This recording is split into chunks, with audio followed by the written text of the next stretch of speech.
rise with the sun!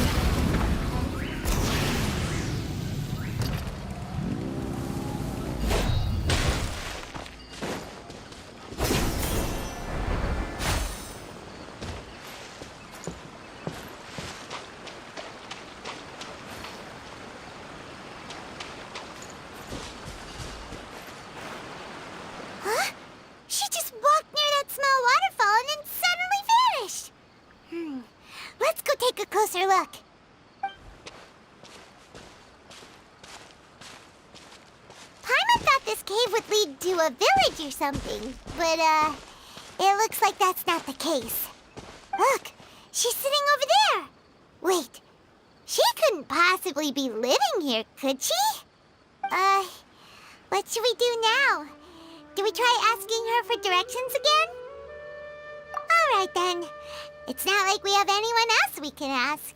Even if she's not very friendly, we just need her to point us in the right direction. That's all. Oh! What a lovely smell! It's coming from that sensor over there. This is definitely not your typical place to call home, but at least it smells nice. Maybe living here wouldn't be too bad after all. In the right direction. Huh? What's the matter? You don't look too good. What? Is the smell making you feel sick? Strange. Paimon doesn't feel anything.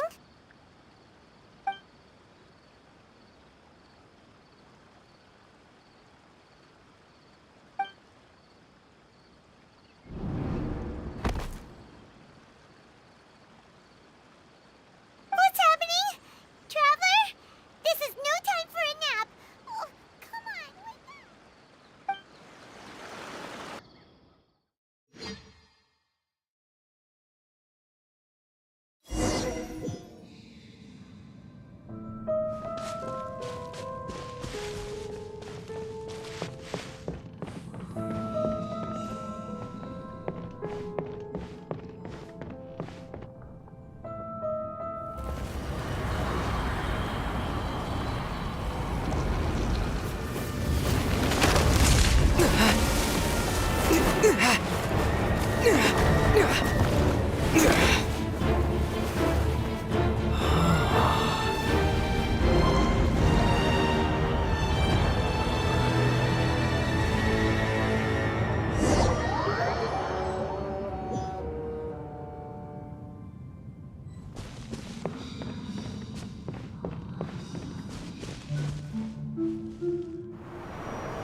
Traveler's been out for a long time now.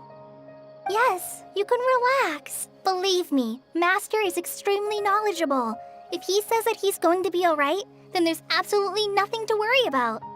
Oh, are you awake now? Oh, thank goodness! Traveler, you're finally awake! Well, we're at... Good question. Where are we? Paimon was in such a panic when you passed out that she even forgot to ask what place this is. This is Gandaravville. It was originally built by scholars from Sumeru as a place to rest in the rainforest. Now it's mainly used by the forest rangers as a base of operations. My name is Kale. I'm a trainee forest ranger.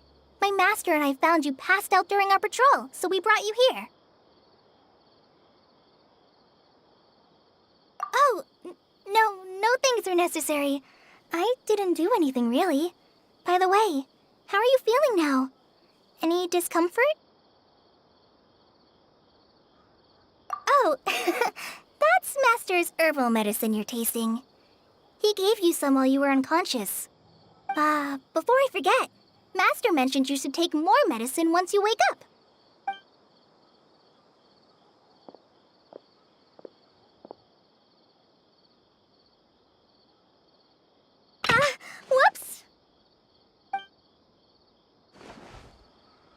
Kale, what's the matter? Were you trying to retrieve the medicine? As I've already told you, you must be careful with these. I'll get it for you once I am finished here. Sorry, Master. Now, the guide to Avidia Forest's edible fungi is clearly posted on our bulletin board, but if Farbode forgets which mushrooms to avoid one more time, I'll have no choice but to leave the guide somewhere a little more visible. Like right smack on his forehead so others can remind him to be careful. Right? This is the second time he's come down with food poisoning this month. I'll be sure to give him a good talking to.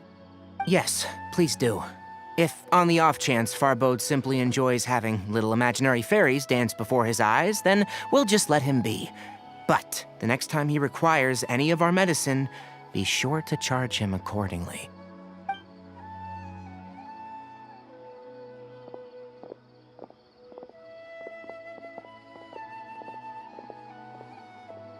So, how are you doing? Feeling better? Oh, this is my master, Forest Watcher Tighnari. He's chief officer over all the rangers here in Gandaravville. I already informed Paimon about the reason you fell unconscious earlier. But now that you're awake, let me explain it for you as well. It is common practice for Sumeru scholars of certain darshans to dedicate themselves to training in meditation in isolated areas, particularly the nearby forests. While meditating, they use a certain incense known as Spirit Borneal to help calm their minds as they enter a state of deep rumination. In hopes of asking directions, you two followed a scholar named Haypasia into her cave. The incense you smelled inside was the Spirit Borneal I just mentioned. That incense typically has no effect on most people, but for a very select few, it can have profound effects on one's cognition, as you experienced firsthand. Does that make sense? Very good. Now, answer me this. Did you feel anything after passing out? Say, any out-of-body experiences, or did you see anything while unconscious?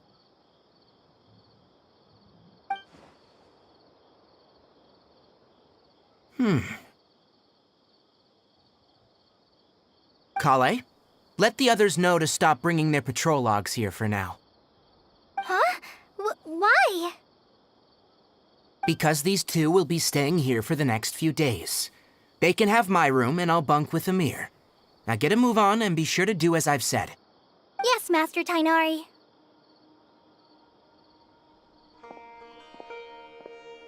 Wait, hold on a second. Can you tell us what's going on? Sure, let me fill you in. I originally planned to send you on your way once you finished your medicine.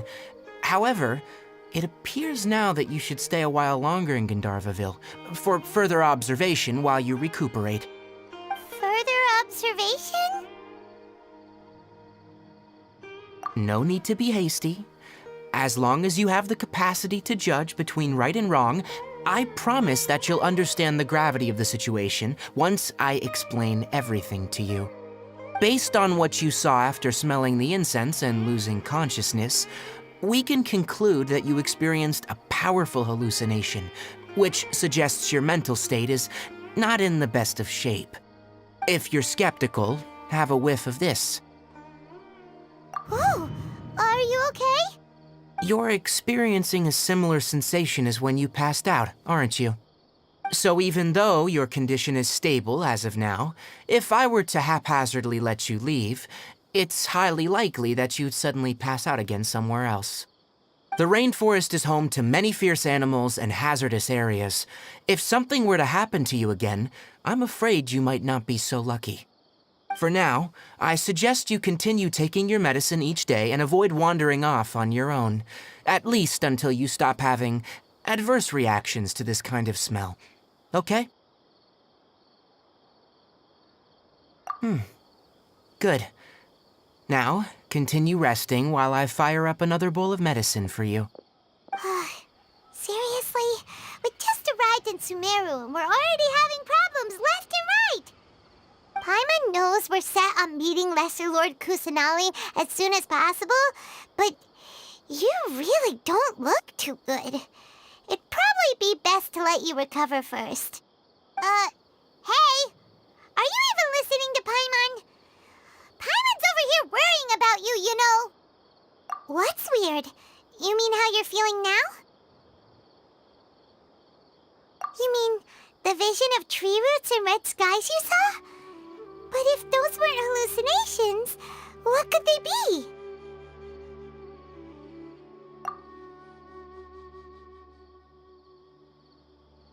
Well, considering how unique you are, Paimon trusts your judgment here. But why didn't you say anything about it to Tighnari? If he misjudged your condition, then there's a chance you could get worse, right? Huh? You mean that Tighnari already knows that what you saw weren't hallucinations? But if that's the case, why would he try to hide that from us? Oh, Paimon gets it now. That explains why you were so quiet earlier. Well, that settles it then. We'll stay here to rest up and figure out what's going on with your hallucinations. But it seems like asking Tighnari might not be an option anymore. What do you think we should do? Good idea! Kale's pretty friendly. We can ask her tomorrow about what she knows regarding the Dendro Archon and customs in Sumeru.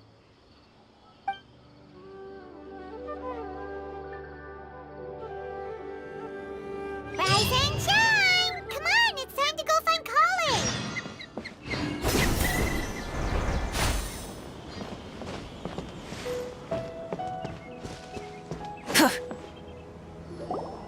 All right, next let's see your right hand. Not bad. But please remember that you still need to be careful, understand? Yes, I will. By the way, Master, I still haven't received the patrol route for today. Look, Kale, today's patrol will be a long one, so you won't be coming along this time. Besides, there's a chance we may encounter...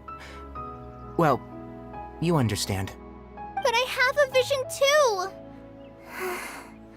Am I useless to everyone now? Don't talk like that, Kale. This is not something you need to be worrying about right now. Ah, there you are. Feeling any better? Yeah, since we'll be staying here for now, we thought we might as well try lending a hand around here. Seems you're not the type to sit back and take it easy for a while, huh? In that case, perhaps Kale could take you two for a patrol south of Gandaravville for the day. And if you're feeling up to it, you can be responsible for cleaning the Statue of the Seven. Tighnari, we're ready to head out. Got it! I'll be right there! All right, we'll be heading into the forest now. I'll leave any further details to Kale. Yes, you can count on me. So, Kale, what exactly are we going to be doing today? Tighnari mentioned cleaning the statue just now, but, that doesn't really sound like the job for a ranger. Well, a forest ranger's responsibilities can be pretty diverse. They handle a variety of tasks, like checking the condition of outlying roads, maintaining forest facilities, ensuring fire prevention standards are met, and providing assistance to travelers and locals. As for Master, well, he has to handle more dangerous areas of the rainforest. Today we can perform routine checks on the pathway lamps as we make our way to the Statue of the Seven. Paimon, traveler, this way! You can leave the task of checking the lamps to me. In the meantime, you two can keep an eye out for anything unusual.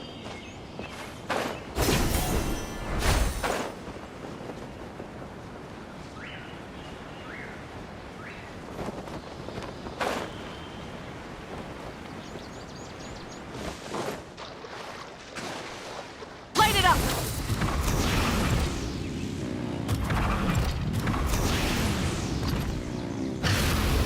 Nothing wrong with these two lamps. Let's move. Bring it! Oh, this lamp seems to be getting a little wobbly. Let me make a note of it. No problems with this lamp. Good.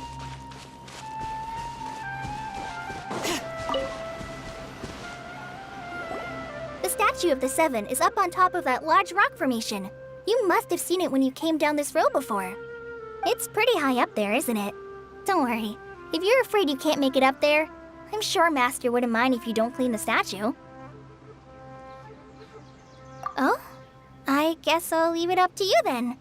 There's not much footing once you reach the statue, so be careful up there. Paimon will fly up with you and help you with those hard-to-reach areas. By the way, Kale, do you know anything about the Dendro Archon? You know, what's she like? That depends.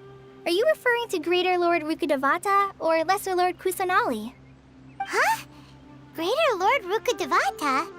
Oh, is that the name of the former Dendro Archon? Uh-huh. Greater Lord Rukkhadevata was Sumeru's first Dendro Archon. She created the rainforest as well as the wall of Samiel around the desert. Her works provided a means of peaceful living for everyone. To the people of Sumeru, she's not only a symbol of wisdom, but also of power and kindness. Unfortunately, she disappeared in a great calamity that occurred a few hundred years ago. According to what Masters told me, the sages later found the newly born Dendro Archon and whisked her back to Sumeru. To celebrate the reinstatement of their lost deity, the sages dubbed her Lesser Lord Kusanali and let her reside in the sanctuary of Sarastana. Uh-huh. Then what happened? Well, and then... I'm not too sure what happened, to be honest. Huh? You're not too sure? But aren't you from Sumeru? Yeah, I'm from Sumeru. But... Maybe it's difficult to discuss this topic with strangers. If that's the case, then don't worry, we understand. No, it's not that. I'm not trying to hide something from you. Besides, I don't consider you two strangers. Because you two know Amber, right? Wait, Amber? You mean... Yes, that's her. I once lived in Mondstadt for a while, and she helped me a lot during that time. You could even say that she helped me become a new person. There's no one like Amber. She lives life to the fullest while always adhering to her strong sense of justice. She's ready to answer the call for action at any moment, but is also very understanding of others. She's like the spark that lights the fire in everyone's heart around her. If you ask me, she's a prime example of a true outrider. She's the first person anyone coming to Mondstadt will meet. You can't help but be enthralled by her charm and enthusiasm, causing you to fall in love with the lands of Mondstadt and...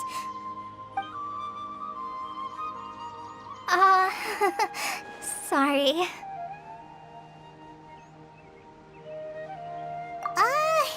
Paimon thought the work of Outriders was a little different from what you just described, but one thing's for sure, you really like Amber.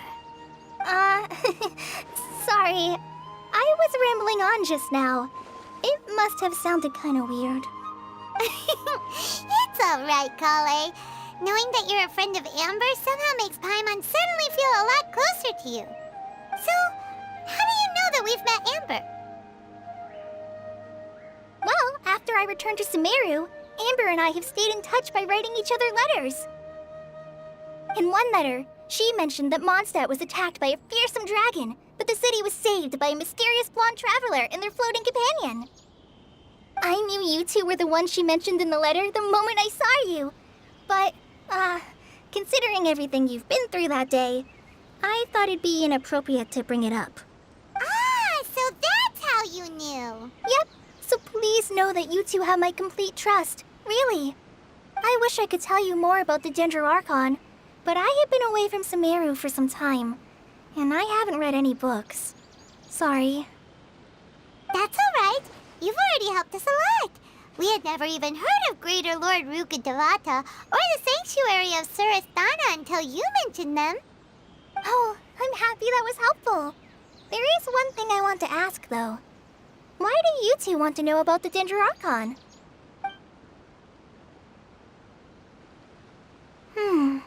So that's why you're here. Thank you for telling me your story. Don't mention it. We are friends after all, right? All right, we have a statue to clean. You both have my thanks. While you two are up there cleaning, I'll go ahead and inspect the forest canopy. Let's meet back here shortly.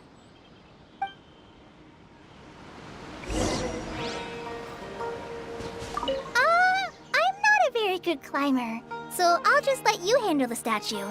I'll go check the facilities up ahead. By the way, once we're done with our work here, would you like to chat some more?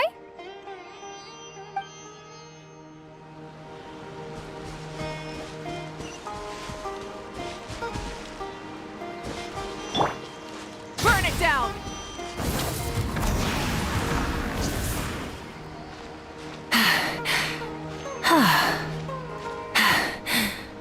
Phew.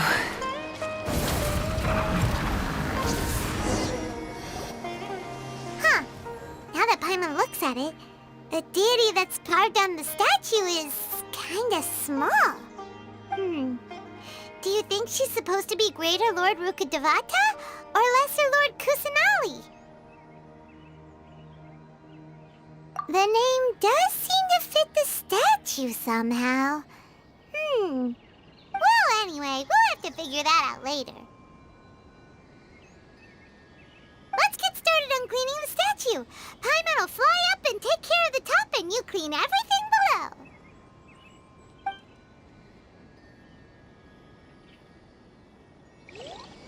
Nice work! That's one clean statue. Let's head down and meet up with Kale.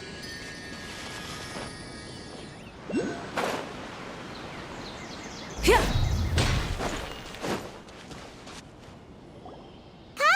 we're back!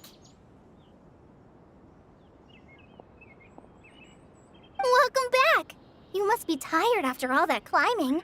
Let's take a little break. I brought some fruit and water for us. Yay! Food! What kind of goodies did you bring? Hey! Don't be a party pooper! It's not like Kale is a stranger or anything. Besides, the best way to compliment a chef is to show passion for their food. Xiangling taught Paimon that. I prepared a nice portable dish that forest rangers like to eat called Pita Pockets. I hope you'll like them. Whoops! Ah, no! You dropped it on the ground!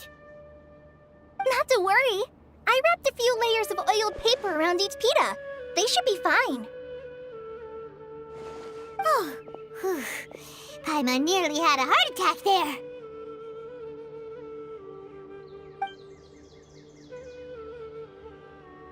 Those pitas are amazing! You're quite the cook, Kale. Thank goodness you wrapped them in paper. Paimon wouldn't have been able to sleep at night knowing something so tasty had been wasted. You really know how to compliment the chef, Paimon. Since you liked it so much, I'll be sure to give you a copy of the recipe sometime. I'll even include all my personal cooking pointers, so you'll be making your own pita pockets in no time. Yay! Thanks, Kale! It's hard to believe someone as diligent as you could have clumsy moments, too. Oh, I guess it happens from time to time. So, Kale, don't you think that Tighnari's a little too strict with you? He won't let you touch anything without his permission. Paimon knocks stuff over all the time flying around the Traveler, but he's never said anything. Everyone has their clumsy moments. No, you've got the wrong idea about Master. Sure, he may seem a bit harsh at first, but with some time, you'll see that he's actually very kind-hearted. I've heard the veteran rangers say that Master is from some ancient and mysterious race that is known for their cunning wit and reclusive nature, but Master is actually very kind at heart. Oh, by the way, you've heard of the Academia, right? Well, there's a group called,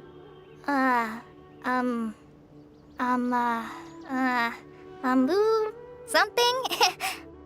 Well, anyway, because Master does a lot of research on plants, sages from the Academia have written him many times, inviting him to take up an official position there.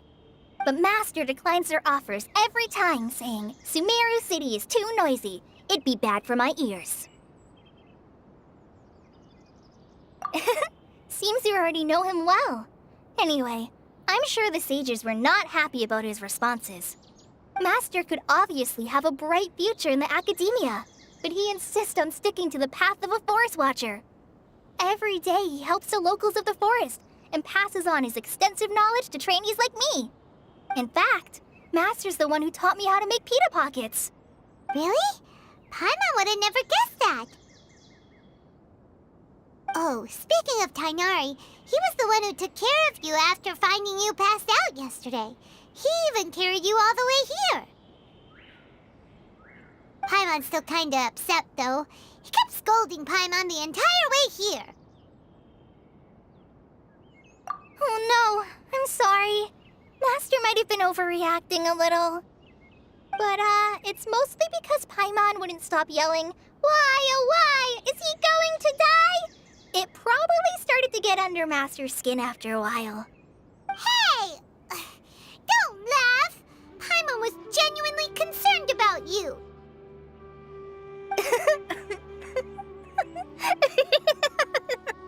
Hey! Now even Kale's starting to laugh. Ugh, that's it! Paimon won't forget this! It's time for some Paimonial wrath! No! Don't touch me!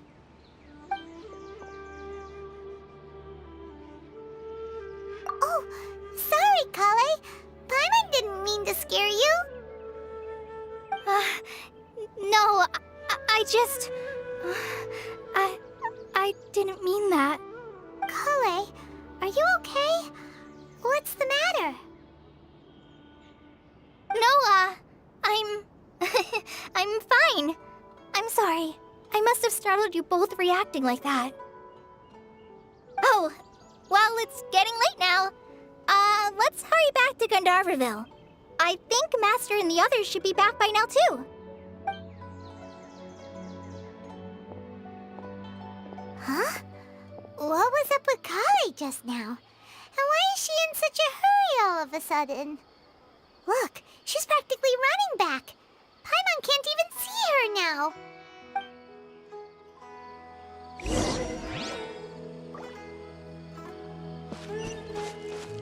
Rise with the sun!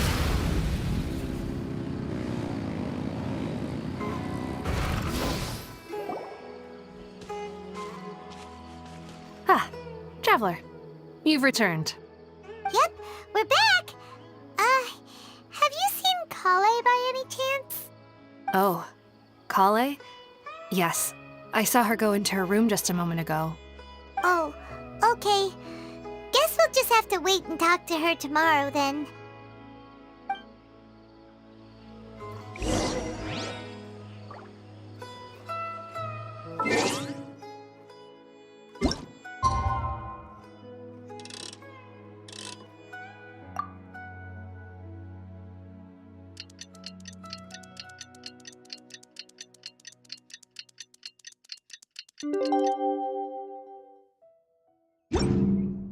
Excellent.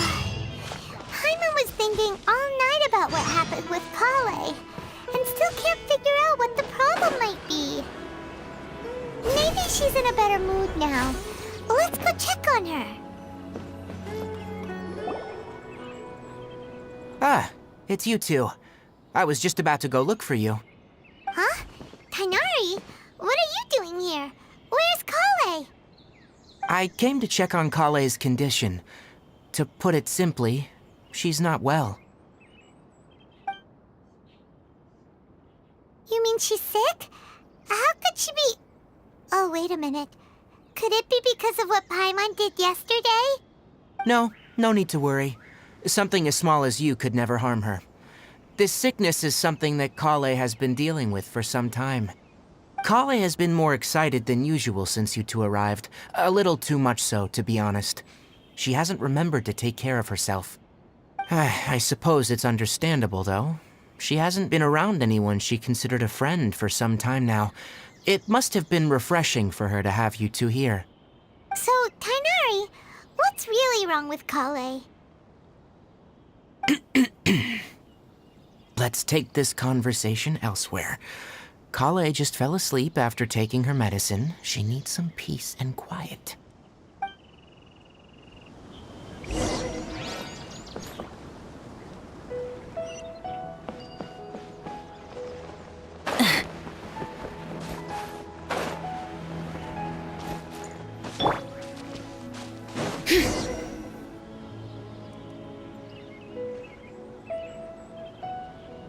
All right, let's continue our conversation here, shall we?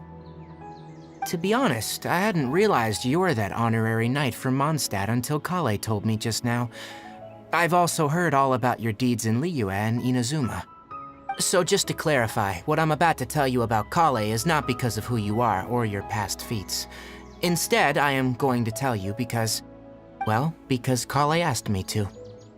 And honestly speaking, I was against Kale revealing her past to you. But she insisted, saying you two treated her with sincerity and as a friend. So now she wishes to reciprocate the gesture. So, Tighnari, what exactly is wrong with Kale? You said this is something she's been dealing with for some time. Just how serious is it? Right. Ever since she was a child, she's been afflicted with a disease called Eleazar. Eleazar? Yes. It's a disease unique to the lands of Sumeru. It is characterized by dark and hardened scales that form on the body. At first, the afflicted may only feel mild numbness on affected areas of the skin. However, as the disease progresses, one may begin feeling fatigued and even experience peripheral paresthesia. In its final stages, the disease strips a person of the ability to control their own body, and they effectively become completely immobile. That sounds terrifying. Wait, hold on. So when Kale seemed to be acting a little clumsy earlier, it was because... Correct. That would be the effects of Eleazar, which is precisely why I do not want her carrying or holding anything, lest she ends up hurting herself. With appropriate treatment, the disease can be effectively controlled before it progresses to a more serious stage.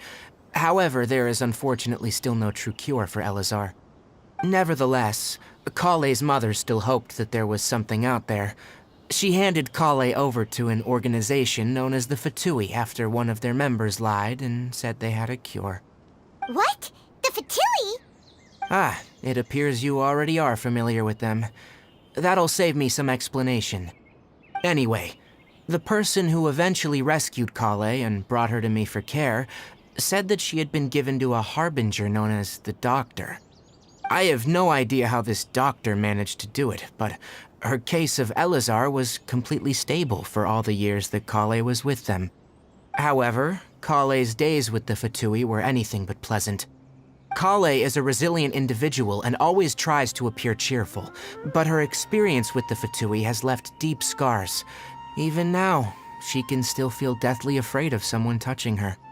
Oh, Paimon had no idea Kale's been through so much suffering. Oh, by the way, Paimon, Kale wanted me to tell you that she's sorry for scaring you yesterday. She also wanted both of you to know that she's sorry for hiding her illness. She doesn't need to apologize. None of this is her fault at all. Well said. I hope you'll get a chance to tell her that in person the next time you see her. Kale once thought that it would be impossible for her to have any real friendships. I trust that you two will never let my trainee experience such emotional pain again. Don't worry, Tighnari. We'll take good care of her. Well, it's not too serious at this point. She overexerted herself the last couple of days, which is what led her to break down this time. As long as she has taken her medicine and gets plenty of rest, she should get better. Though I must admit that Kale's condition was much more stable when she first arrived here in Gandaravville. She was interested in the work of the forest rangers the moment she saw us. I could see that she was serious about learning, so I felt compelled to ask her to join us. Her stamina has gotten much worse recently. Though a moderate amount of physical exercise is always necessary, I'm afraid the long-distance patrols are a little too much for her now. Alright, now that I've told you about Kale's past, I think I'll head into the rainforest to find some ingredients needed for her medicine. I'll see you two later. Yeah, we'd like to do something to help Kale too. Alright, but I must warn you two. The rainforest is a dangerous place, especially for someone who's still recovering, like the Traveler. You must follow closely and listen to every instruction. No problemo.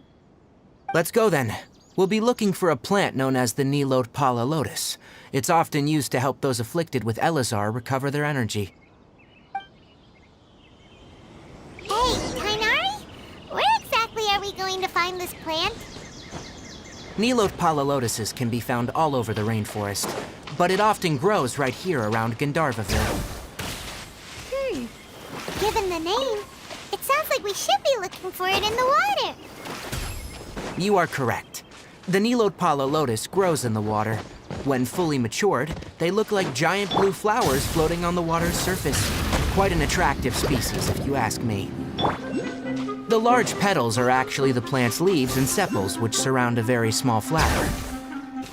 You should note that many of the plants found in Sumeru have names that are contrary to their species.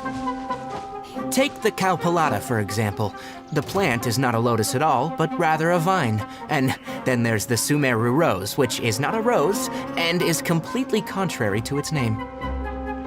Oh, okay then. Note to Paimon, never bring up the topic of flowers with Tighnari.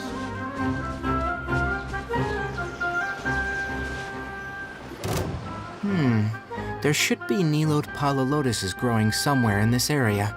Let's split up and begin searching. If you could manage to gather 4 of them, that would be sufficient. We'll rendezvous here once you've gathered the needed amount.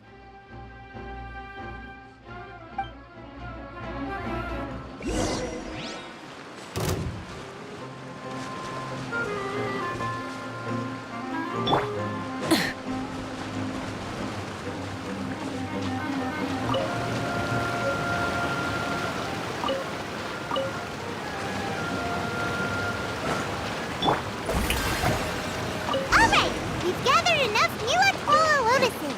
Let's head back to meet Tighnari. Hey, Tighnari! We found the lotuses you requested. Let me have a look. Good. Very good. These are all excellent quality.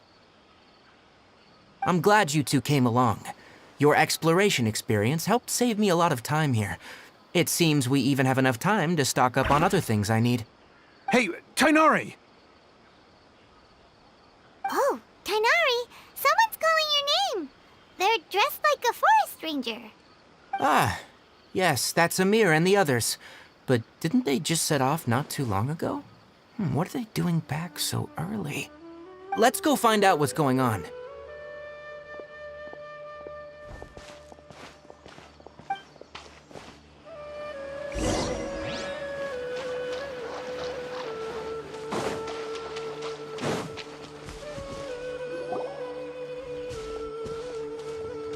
Tighnari, thank goodness we found you here. We were just about to head back and find you at Gandaravville. What's going on? We just discovered a Withering zone. The Withering is back? But the patrol route you were on should have been already cleared just a week ago. It reappeared so quickly. Can you tell me the exact location? It's up ahead, deep in the river valley. It's appeared in a spot that blocks nearly the entire narrow part of the valley area, so we decided to come find you as quickly as possible. And the radius of the contamination? Sorry, I couldn't get a clear enough view to tell. No one in our patrol team had a vision, and it appeared to still be spreading, so we didn't risk getting any closer. Okay, I understand. You made the right decision. I'll go deal with it right away. In the meantime, please guide these two back to Gandaravville. Wait, Tighnari! Why don't you let us help you? You two have only just arrived in Sumeru. You're still unfamiliar with many things in these lands. There's a unique type of anomaly that occurs in the Sumeru rainforest. It's called the Withering. The affected areas not only cause nearby vegetation to wither, but it's also lethal to wildlife and even people. If you don't carry a vision, then you should think twice before approaching such places. Yes, Amir is absolutely right. I wasn't kidding when I said the rainforest is a dangerous place. As Amir said, only someone with a vision, that is, the power to manipulate elements, will be able to resist the Withering's corrosive effects for a time. That's right. If any of the forest rangers without a vision come across a withering zone, we first make a record of the location and then have a ranger with the proper abilities deal with it, like Tighnari here. Only someone with a vision can venture within a withering zone and find a way to deal with it. But you don't seem to carry a vision. Don't worry, he may not have a vision, but he's a real pro at using the power of the elements. Seems the rumors about you were true then. In that case, all right, you two may accompany me. We typically only teach visitors how to identify the Withering as they're about to leave Gandaravville. We'll make an exception today and show you what it looks like up close.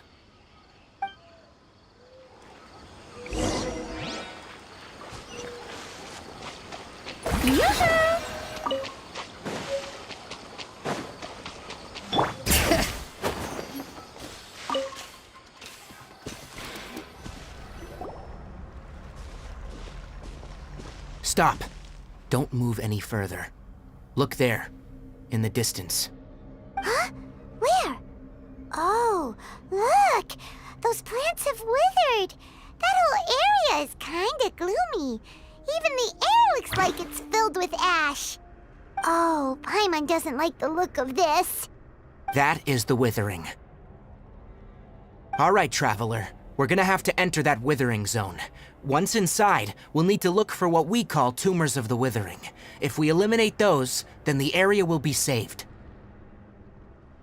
Thank you. But I must warn you, don't push yourself. This is your first time handling this sort of thing, after all. Even with elemental powers, once you step inside the Withering zone, you may experience extreme discomfort. If at any point it becomes too much, return outside the zone and take a breather. It could become a matter of life and death. You ready then? Let's go.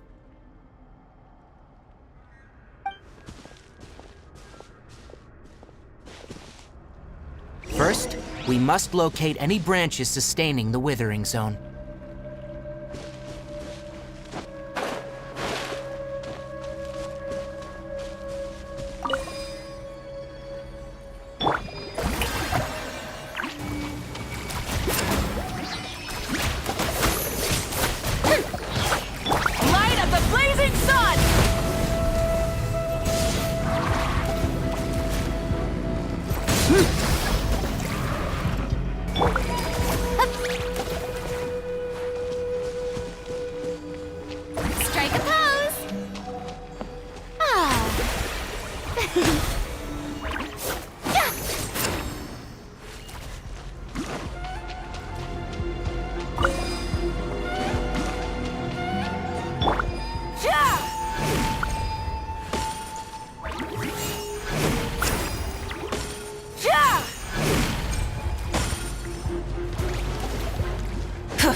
Great work. Now that all the branches have been cleared, we'll need to take care of the tumor.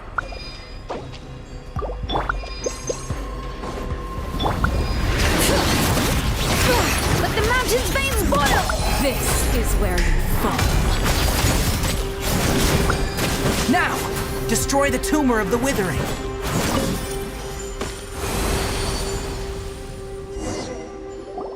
We did it! Everything's returning to normal now! Yes. Thanks to you two, we were able to quickly restore this area back to normal. Tighnari? You make it sound like we did well, but why does Paimon have the feeling you're worried about something? It's that obvious, huh? Recently, the rate at which Withering Zones appear has been increasing. Even though we were able to quickly clear that Withering Zone, it won't be long before another one appears. If that simply meant more work for me, then that wouldn't be an issue. But it's far more severe than that. The Withering is leaving lasting effects on the rainforest itself. For instance, even though we cleared out the Withering Zone, many of the plants that were affected will not recover. This presents a crisis for the ecosystem itself. Many plants in the rainforest are already in decline, directly impacting the wildlife that depends on those plants. And most disturbingly, as the appearances of Withering Zones have started to increase, Kale's case of Eleazar has also become more serious. Huh? Well, why's that? I'm still not sure of the exact reason. However, I've received word from acquaintances at the academia that similar cases are being reported for patients with other conditions. No, none that we know of. The Withering has been recorded in Sumeru for millennia. It's said that it originates from the depths of the world. Oh, by the way, have you heard of Irminsul before? Irminsul is a tree located deep beneath the surface. Although it isn't like any tree we know in a biological sense, you can basically think of it as a large tree that grows downwards rather than upwards. I'm sure you've heard of ley lines, right? They're like the roots of Irminsul, spreading and extending from a massive cavern deep underground all the way up to the surface.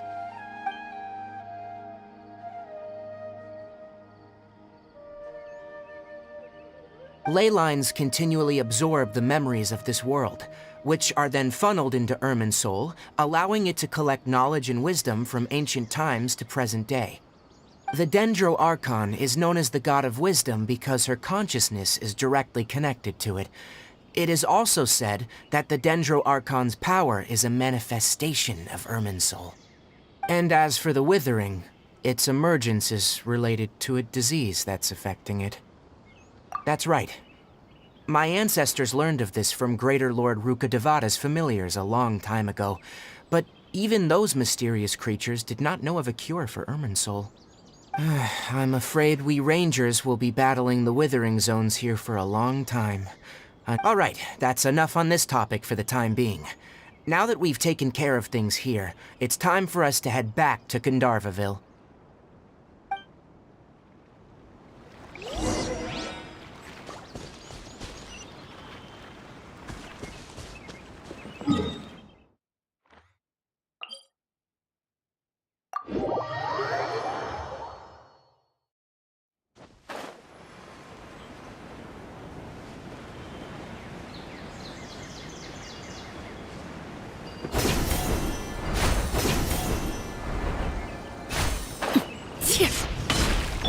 Rise with the sun!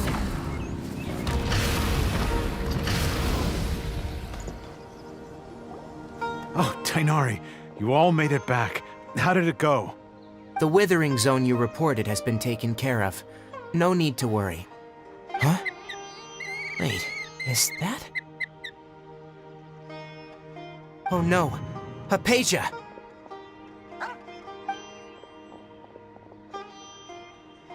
Huh? What's wrong, Tighnari? This Duskbird is Haypasia's designated courier for urgent news.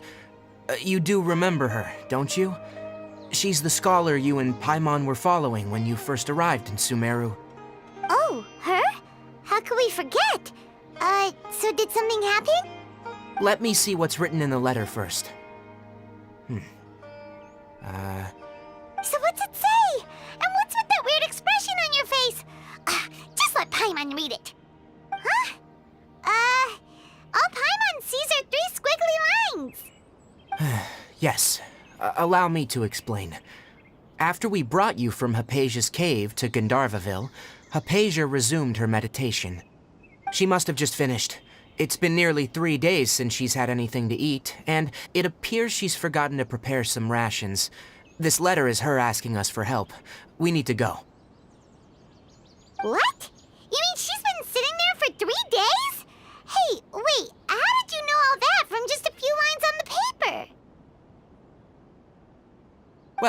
Obviously because this has happened before. Last time she drew 5 lines, and by the time we found her... Well, I'd prefer not to remember that. Needless to say, Haypasia's been through worse, but we should still get to her as quickly as possible. I've got some emergency rations set aside for times like these. Paimon, Traveler, could you two bring these to her? Wait, you want us to bring her the rations? But will the Traveler be okay if her cave is still filled with that funny incense? Let's find out. Here, Traveler, take a smell and see. So, how do you feel? Huh? Really? You're not feeling even a little drowsy? But wait, how'd you know that he'd be okay this time, Tighnari? Back when we were clearing the Withering Zone, I observed that he could adeptly manipulate the Dendro element. I knew then that he would be fine. And if I may ask, when I was telling you two about Irminsul's ley lines, was what I described similar at all to what you saw when you were unconscious? That's correct. Those weren't hallucinations at all, though I don't intend to apologize for deceiving you. Because what you saw is of significant importance, not just for the nation of Sumeru, but the entire world of Teyvat. My forefathers were shown much favor by Greater Lord Rukkhadevata. We took an oath to protect this nation together with her. Now that that duty has fallen to me, it was a part of my responsibilities to ascertain whether you could be entrusted with the fate of Sumeru. Now, after seeing you in action with my own eyes, you have earned my confidence, and I no longer feel the need to hide any secrets from you. When you passed out, your consciousness had connected directly with Irminsul. What you witnessed were actually real memories contained within Irminsul itself. I could try to tell you more, but it would be better if you went to ask Haypasia instead. Her focus on meditation and use of Spirit Borneal are aimed at establishing a connection with Irminsul, just as you did. That sounds nice and all, but will she really help us? Seriously, she completely ignored us the last time we tried talking to her. That was because when you ran into her, she was in a special phase of her training. During that time, she must avoid communicating with others. Please, wait here for a moment.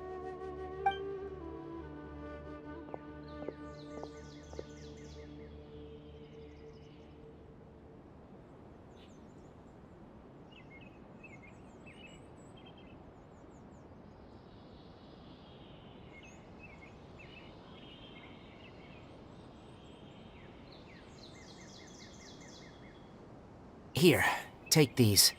It's a meal I packed for Haypasia, as well as some other ingredients.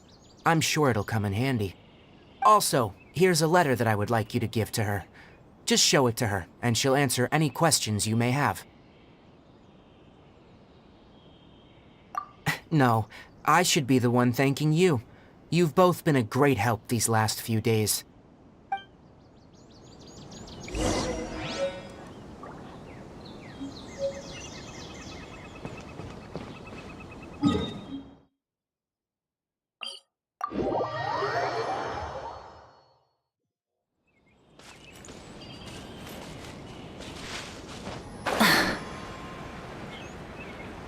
Haypasia should still be in the cave. Let's go inside and see how she's doing.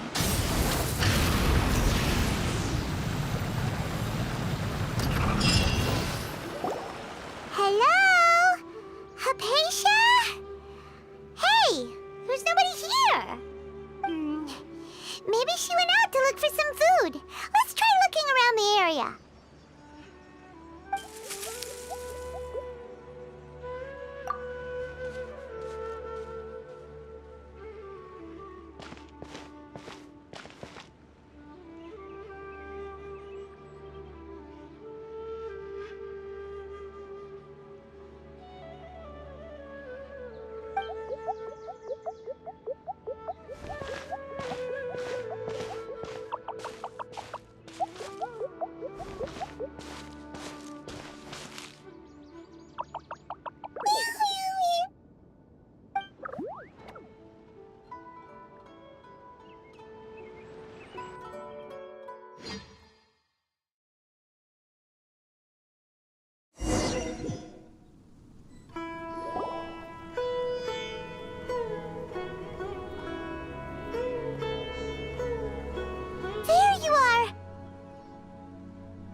So hungry. Need water. There's no way we can get her to eat in her current condition. Let's try finding some water first. Huh? Wait. Why does it look super foggy outside all of a sudden? Anyway, let's go look around.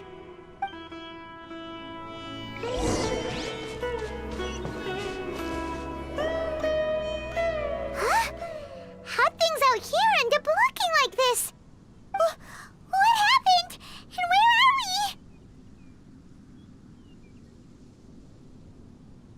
Really? Oh, maybe you're right. Let's go investigate the area.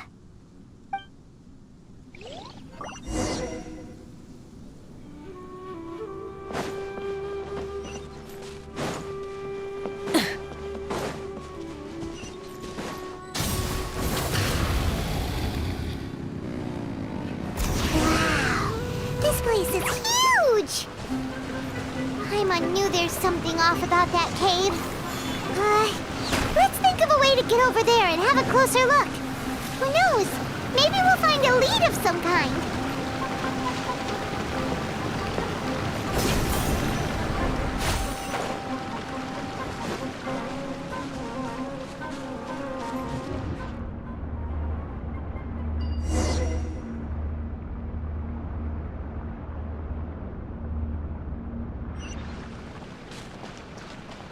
Huh? What happened just now? Why'd everything around us suddenly change?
Wrath from the sky!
in Tibet is going on here?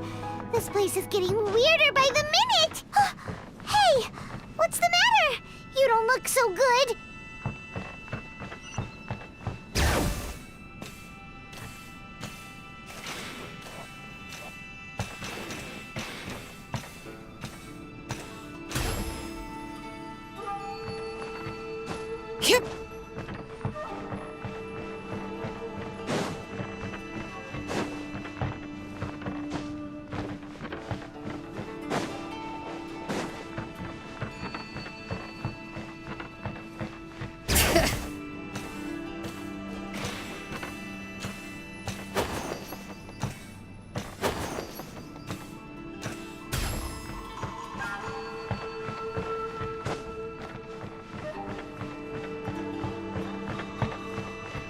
Bring it!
Well.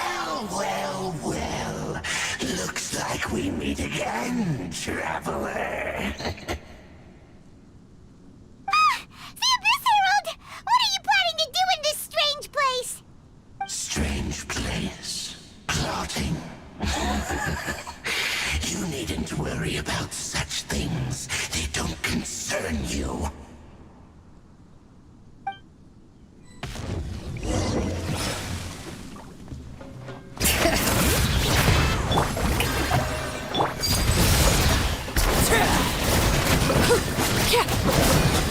Witness my rise. The end is nigh. Pyroclastic surge! Bring it!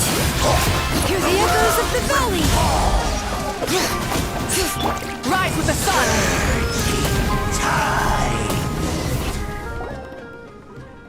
Huh? Why can't we beat this guy? Oh, Paimon doesn't get it! We've faced others like him before! What's wrong this time? Traveler, though you may have managed to avert countless crises before, your good fortune was bound to end sooner or later. It's time you realize how weak and powerless you really are. Your sister. Oh, pitiful traveler. Are you really so ignorant? Or are you just living in complete denial? Her Highness has long since forsaken you. Your meager existence in her eyes is that of an annoying bug, only to be stepped upon. The bonds of love and family which drive you to find your sibling are utterly gone. Your journey is meaningless. But don't you fret now. Today will be your last. Now die!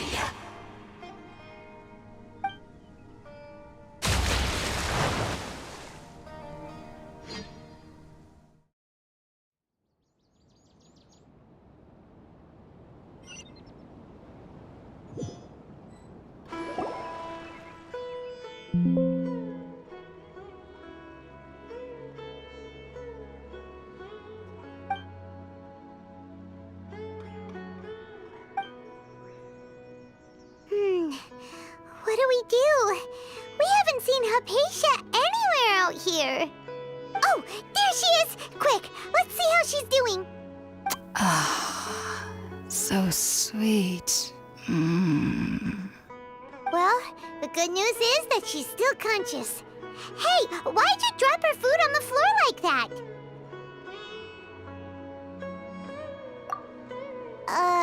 Are you okay? That's really not like you. Anyways, we can talk about this later. We better make sure she's all right first.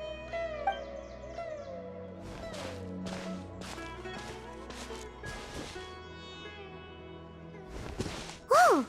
Wait a sec. Look at all this fruit lying around her. We can put that to good use.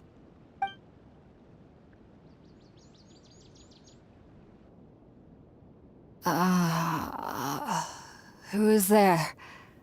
Tighnari, is that you? Huh?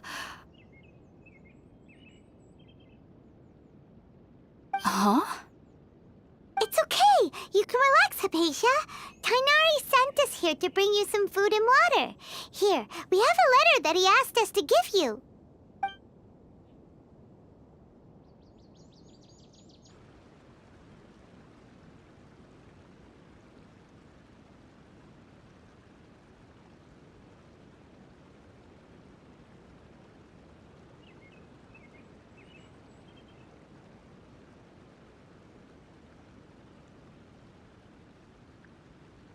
I see.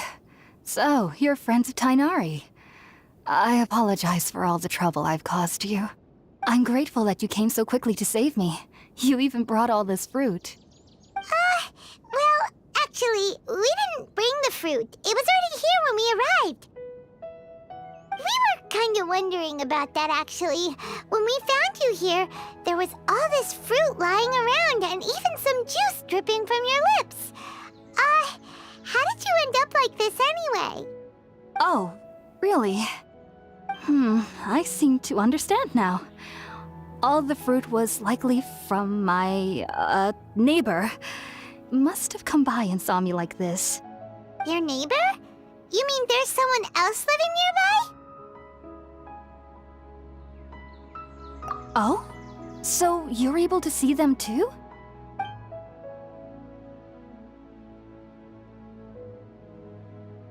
Wait, hold on a second, Traveler. You say that before we arrived, you saw some mysterious creature and suddenly had a strange dream? Isn't that a little too crazy to believe? No, I actually do believe what the Traveler is saying. I myself had a similar experience once before and ended up scaring my timid little neighbor here.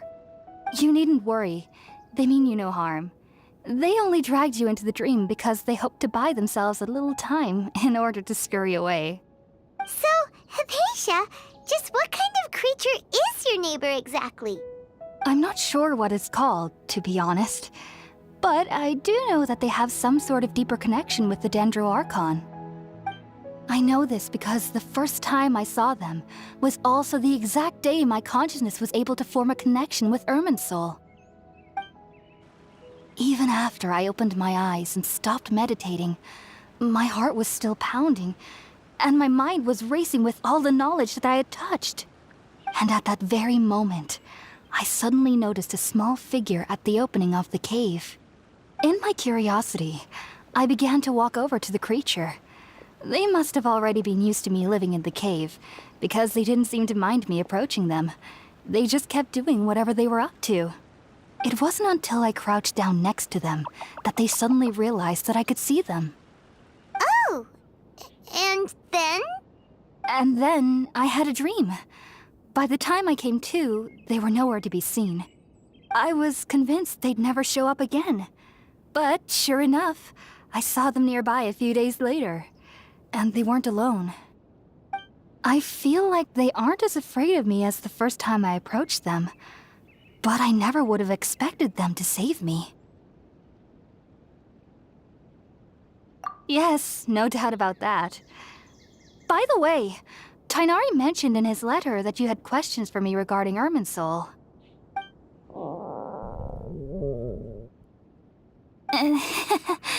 Sorry about that. Sounds like just drinking juice still isn't quite enough for my stomach. Well, if somebody hadn't dropped the food earlier... Anyway, looks like we'll need to prepare something ourselves. Besides, Paimon's getting hungry too. Let's eat first and talk about Irminsul later. All right, we're up, Traveler. Today's menu will feature sweet madame and a radish veggie soup. You'll love them, Haypasia. They're our specialties after all. Sounds good. I've never tried any dishes from other nations before. I certainly look forward to it. It's been so long since I've had a decent meal, too. To be honest, the last time had to be when Tighnari came to visit.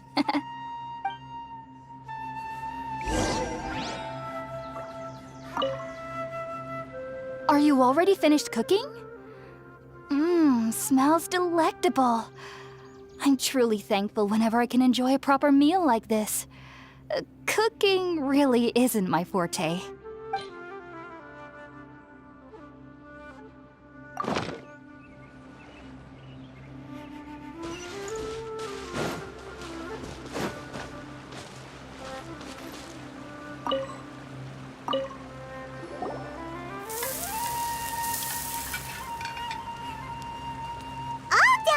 Let's use the empty box that Tighnari gave us since we already washed it.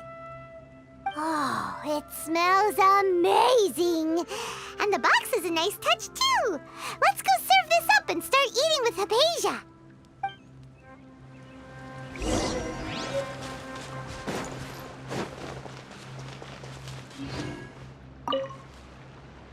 Are you already finished cooking? Smells delectable. I'm truly thankful whenever I can enjoy a proper meal like this.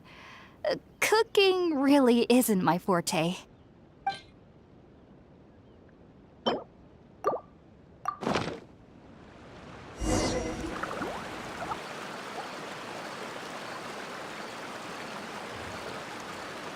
Even though everything you mentioned was in Tighnari's letter, it's still hard to believe you were able to connect with Irminsul immediately after smelling Spiritborn eel for the first time. It took me nearly 3 years before I could do so. And everyone at the Academia even lauded me as a genius. You should know that some researchers spend their entire lives without ever successfully connecting with Irminsul as you have. So why does this incense allow people to connect to Irminsul? The ingredients used to make Spiritborn eel primarily consist of plants created by Greater Lord Rukkhadevata. These special ingredients are conducive to heightening our senses to the Dendro Archon's power. Since the root of the Dendro Archon's power lies within Irminsul, we can occasionally tap into her powers to peer into the depths of the earth. Naturally, anyone who can establish a connection with Irminsul in their first ever attempt must be a person of great understanding. Makes sense. But Paimon's got a question. Why was he sensitive to the smell of those plants for such a long time? That was primarily due to his body's unique constitution. Stimulated by the incense, he could perceive the Dendro Archon's power and experienced a sensory overload, hence the adverse reactions. Taking in any scent similar to the ingredients of Spiritborn eel would cause adverse effects. Not to worry, though. It appears you've already fully recovered. Technically, your body should still be sensitive to the powers of the Dendro Archon, but unless you're using intentional meditation techniques, the scent of Spiritborn eel should no longer trigger such reactions. Whew. Well, that's a relief. I must admit, I am quite envious of your abilities. Even if it meant suffering from pounding headaches for the rest of my life, I'd consider it worthwhile so long as I could connect with Irminsul at will. Whoa! You're really serious about this whole thing, aren't you? I am a researcher after all. As a member of the Ritaoist Darshan at the Academia, my main area of research is the stars and their connection to the fate of living beings. But there is still so much we don't know, especially regarding the mysteries that lie in the starry skies. Which is why I must turn to the all-knowing Irminsul for answers. If only my perception wasn't so limited. Unfortunately, I cannot guarantee that my every attempt to attune with Irminsul will be successful, or that doing so will leave my consciousness intact. I am currently in the stage of training known as Satyavada life. Many researchers in Sumeru have lost their minds while seeking to attune with Irminsul during this stage. Sages have said that Irminsul contains divine knowledge, and touching such knowledge without the proper preparations and abilities will only lead to one's mind caving in on itself. That's why we meditate alone. We need to ensure that our minds will be calm while minimizing the possibility of involving anyone else. Whoa. So knowledge from Irminsul could be super dangerous. Don't you ever feel afraid of the risk, Haypasia? Of course I do. Especially during nights that are pitch black with no moonlight, and dead silent without even the sound of insects. However, I've been feeling better as of late. I don't get as scared anymore knowing that I have a little neighbor living nearby. I believe that being able to see them is a sort of blessing from the Dendro Archon. But what's strangest of all is that they're clearly an envoy of the god of wisdom herself, and they have the curious power to make people dream. What's so strange about that? It doesn't sound so out of place for a divine being, does it? Well, it's strange because nearly nobody in Sumeru can ever dream. Oh, is that true? Yes, well, to an extent. Only children can dream in Sumeru. Adults, however, never do. The sages say that wisdom implies rationality, but that which occurs in dreams is often neither rational nor logical. Yes, if one struggles with anxieties, those emotions could influence their dreams. The fact that the people of Sumeru do not have dreams is seen as a blessing by the sages. They believe that Greater Lord Rukkhadevata, the god of wisdom, is keeping us away from the foolish delusions you encounter in your sleep. I was born into a family of scholars in Sumeru City. Ever since I was a child, my parents would always tell me that I'll know I've grown up once I stop dreaming. I studied hard, enrolled as a student in the academia, and went on to become a researcher. Sure enough, I never dreamed again. But then, on the day I scared the little Aranara, I suddenly saw a dream again. It was incredible. Though I don't exactly remember what I saw, I clearly recall the feeling. I suddenly felt like I was a child again. Back then, I was foolish and ignorant as any youth would be, but I was free of fear. Maybe dreaming isn't as bad as we've made it out to be. Just be sure not to speak of this if you travel to Sumeru City. They'll look at you as if you've lost your mind. So, do you have any thoughts about the things he saw when he connected with Irminsul? Sorry. I'm afraid I don't have any answers as of now. All I can say is that what you saw is a memory contained within Irminsul itself. World forget me. What could that possibly mean? If only I could ascend past Satyavada life and begin Paripurna life. I might have some more answers for you. If you two are ever in the area again, please be sure to come and see me. There's no need to be thanking me. You two are my saviors. Besides, I'm already looking forward to tasting some more of your cooking.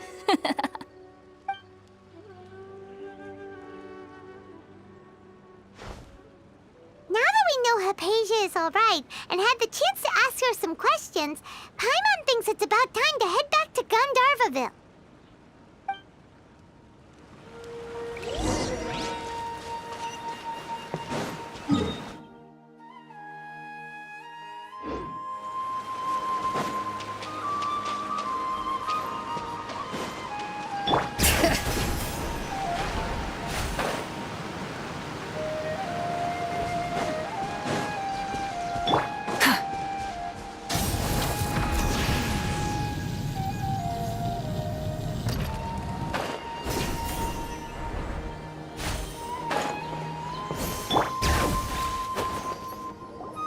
Think about it, Tighnari. Refusing to join is tantamount to burying your head in the sand. I understand that you're a Forest Watcher and that it's your duty to combat the effects of Withering zones, but isn't it evident that such work is not a lasting solution to the problem? As Sage Kage clearly stated, your presence and guidance in Sumeru City is pivotal in finding a cure for Irminsul. How could you possibly refuse? Keep your emotions in check, Ghulam. Let's at least listen to Tighnari's reason for declining. We're here to invite him to the Academia, not to cause a scene. Sage Kage, I am truly honored that you came here in person, but I'm afraid I must still decline your invitation. I am merely a Forest Watcher. How could the great minds of the Haravatat have any need of someone like me? Well, it turns out that your refusal letter had some implications on your master's reputation. He is a renowned sage of the Immorta, after all. So now I've come here in his stead. I see. Well, I figured that given his temper, he would come here and berate me personally. Tighnari, your master is an integral part of this effort, and now he requires your assistance. And what exactly does my master need of me, Sage Kage? You'll know, once you've arrived in Sumeru City, that is. And, how long will I be required to stay? There's no definite answer as of now. Do you mean to tell me that, despite coming all the way here to Gandaravville, you still can't answer the questions I laid out in the letter to my master? If that's the case, then I'm afraid I cannot give you a definite answer either. Tighnari, but you... So be it. Come, Ghulam, we're leaving.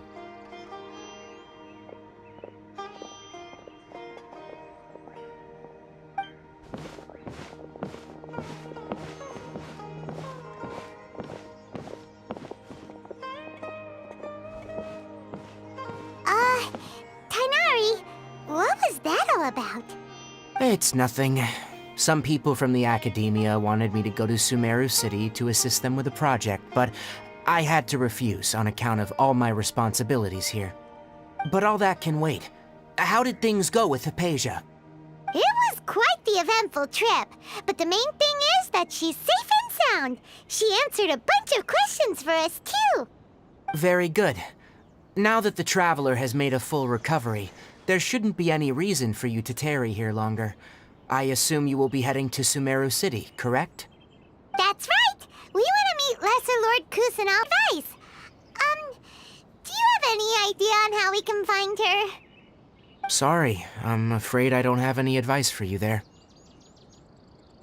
Well, do you at least know anyone we can try asking in Sumeru City? Let me think. My trips to Sumeru City have been fairly short, and most of my acquaintances are researchers. Oh, how about this? I'll write you a letter of introduction that you can give to a researcher I know.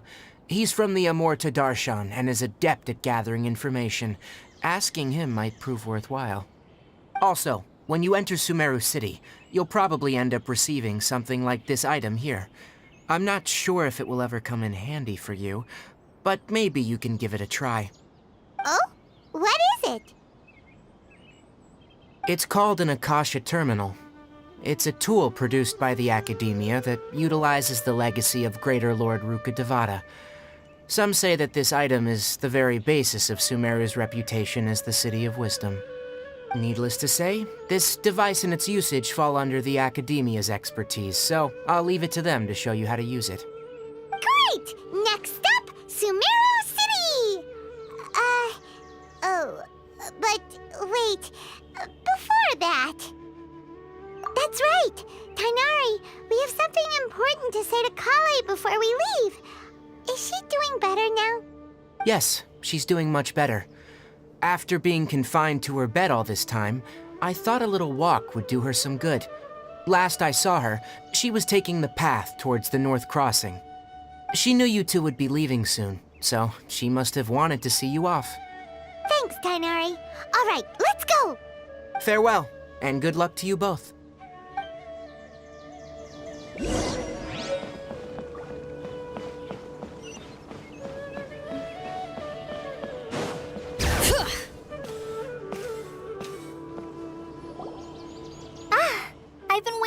to.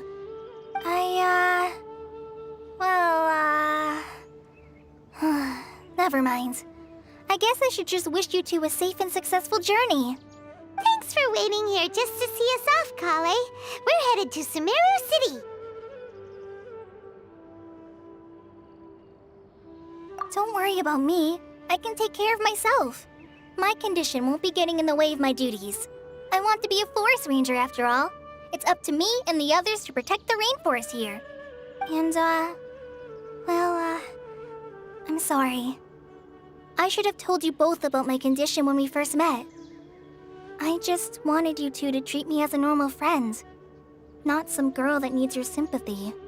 But I guess now I understand that the most important thing is for friends to be genuine with one another. There's no need to apologize, Kale. We should be thanking you for trusting us enough to be your friends and sharing your past with us. We're probably still gonna worry about your condition, but that's because we're friends and we care about you. Thank you. That means a lot. Before you leave, I have something for you. Oh? What is it? It's my recipe for pita pockets. I told you that I'd give you a copy, remember? My handwriting is a little, messy, so please don't laugh. Yay! Thanks, Kale. Now we can eat those scrumptious little pitas whenever and wherever we like. I hope that whenever you eat them, you'll both remember your time here in Gandaravville. Well then, I, trainee Forest Ranger Kale, bid you both farewell. Please visit Gandaravville again. The Rangers will always be ready to assist you here.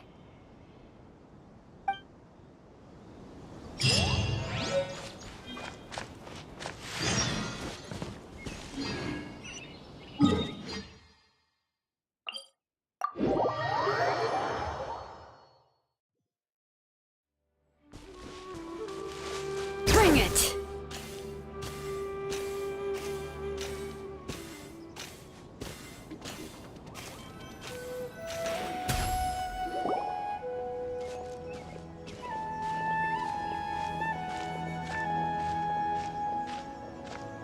Sumeru City!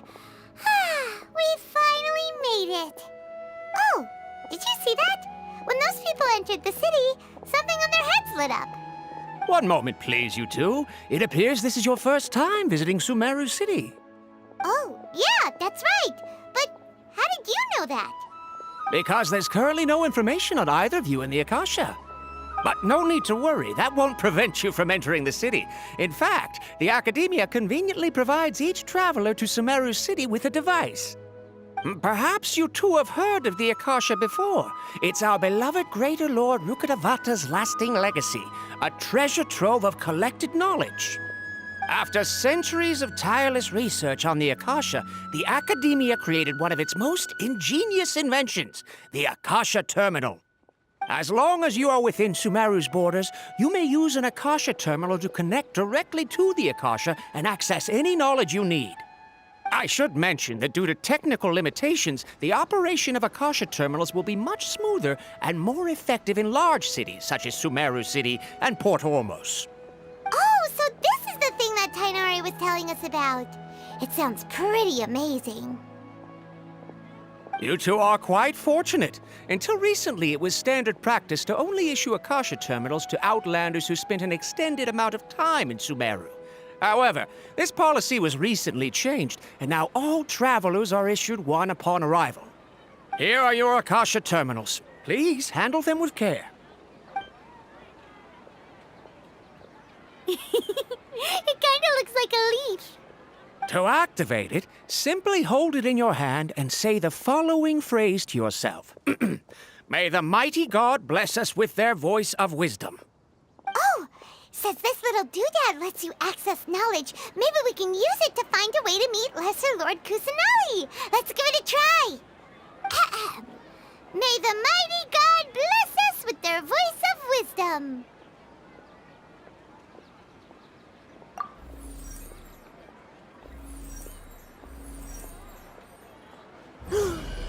Whoa!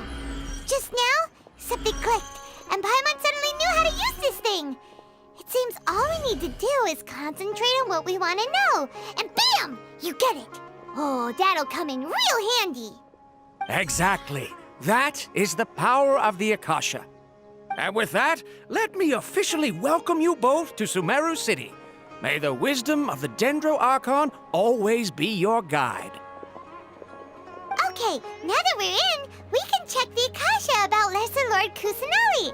Let Paimon try. 500 years ago, the sages found a newly born deity from within some scorched ruins.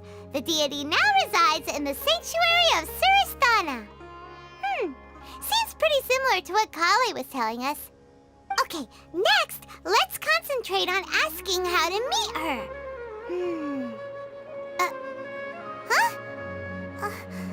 Paimon doesn't sense anything. The Akasha didn't respond to Paimon's question. Oh, come on! Ugh. Focusing on this question feels like when you have something you're trying to remember and it's on the tip of your tongue, but you just can't think of it. Ugh, Paimon's brain is exhausted. Oh, smart idea! But what are you going to ask it?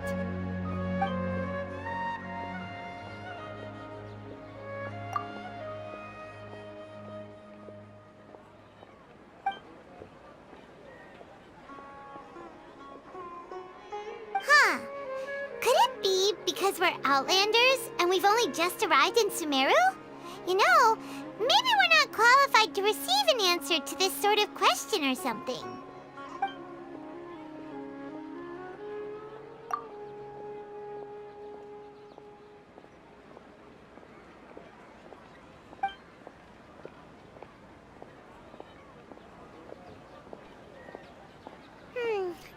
You too?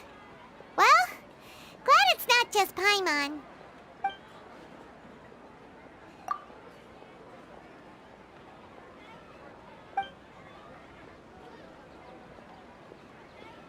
Uh-oh. Paimon's getting all teary-eyed all of a sudden. It feels like the people of Sumeru really miss their Archon. Well, seems no matter which way we try, we can't find anything that'll lead us to Lesser Lord Kusanali. Guess our only choice now is to try meeting with the researcher that Tighnari recommended. He's from Sumeru and even has a position in the Academia. Maybe he'll be able to access more info from the Akasha. Let's see. Tighnari wrote an address on the letter's envelope. Oh, it's not far from the city's gate. Let's head over and have a look. Hopefully he's at home. Hello, are you Rohawi? Yes, that's me.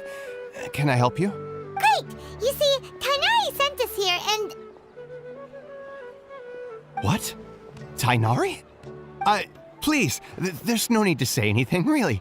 Sure, I admit that the article I published last month wasn't my best work, and maybe the data didn't produce the most convincing results, but... Here! This is a letter from Tighnari! Oh, let me see... Oh! Ooh, what a relief. You two nearly scared the life out of me. So you two just have some questions for me? Seems even Tighnari acknowledges my innate ability for procuring information. So, what is it you two would like to know? We want to meet with Lesser Lord Kusanali. Do you know a way we can do that?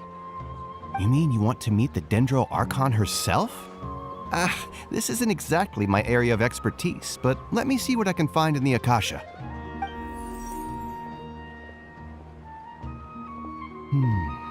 Sorry, the Akasha didn't respond to my query. What? You too? But what about your abilities for getting information and all that? Paimon was sure you'd be able to access more info than we did. Well, as I said, this isn't my area of expertise.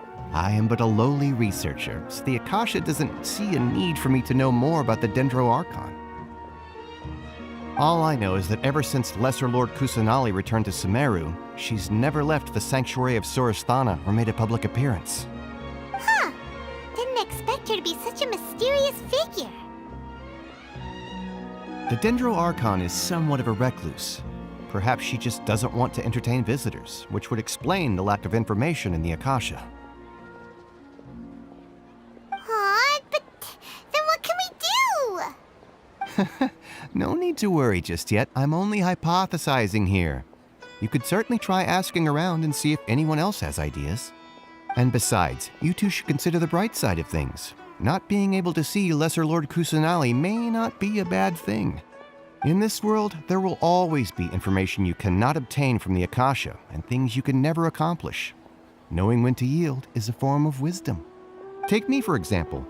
It's a miracle if my brain cells can spit out one paper every 3 years. But Tighnari? That guy can publish 3 papers in just a single year. Okay. Thanks for your advice. Don't mention it. If you two ever want information about things like who's been promoted within the academia or relations between the 6 great sages, come find me. Hey, come on! This is a survival skill at the academia. Oh, Paimon's expectations were pretty low, but this is so low, it's like digging holes in the dirt. So what do we do now? Even if we want to talk to someone, we don't know anybody here. Huh? Like who? Oh, you're right! Catherine! The Adventurers Guild has its own intel network. Let's hurry and find her.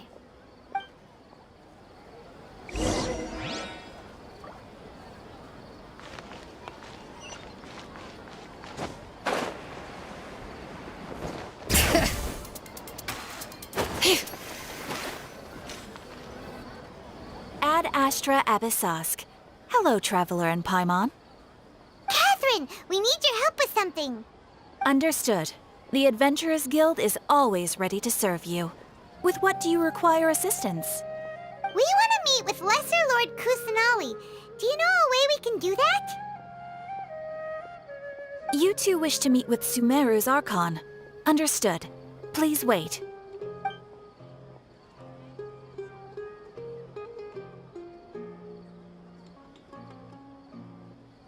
I apologize, but I am unable to call up any relevant information in the Akasha.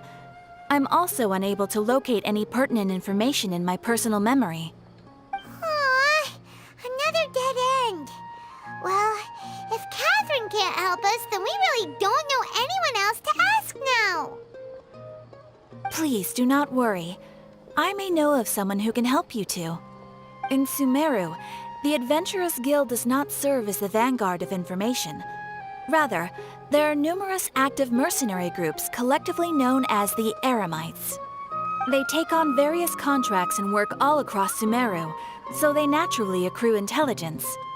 An Eremite brigade called the Corps of 30 is in charge of Sumeru City's defenses. Not only are they the oldest brigade, but they are responsible for managing and coordinating the affairs of all other mercenary brigades. Corps of 30? What a weird name. Supposedly, they are named as such because their ranks numbered 30 at their inception. Asfand, an advisor with the Corps of 30, maintains good relations with the Adventurers Guild. Though he's already retired, he and his words carry great weight within mercenary circles. If you'd like to get in contact with him, you can find him at the Corps of 30's headquarters, the Citadel of Rexar. You're welcome. I wish you two the best of luck. We look forward to your exploits in Sumeru. All right, off to the Citadel of Rexar we go!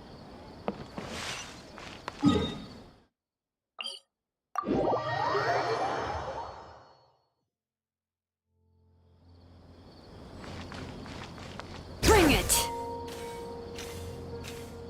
Yep.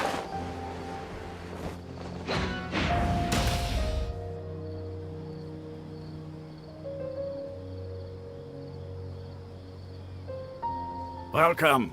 The Adventurers Guild told me to expect you two. It's nice to meet you, Asfand. We'd like to ask you about something.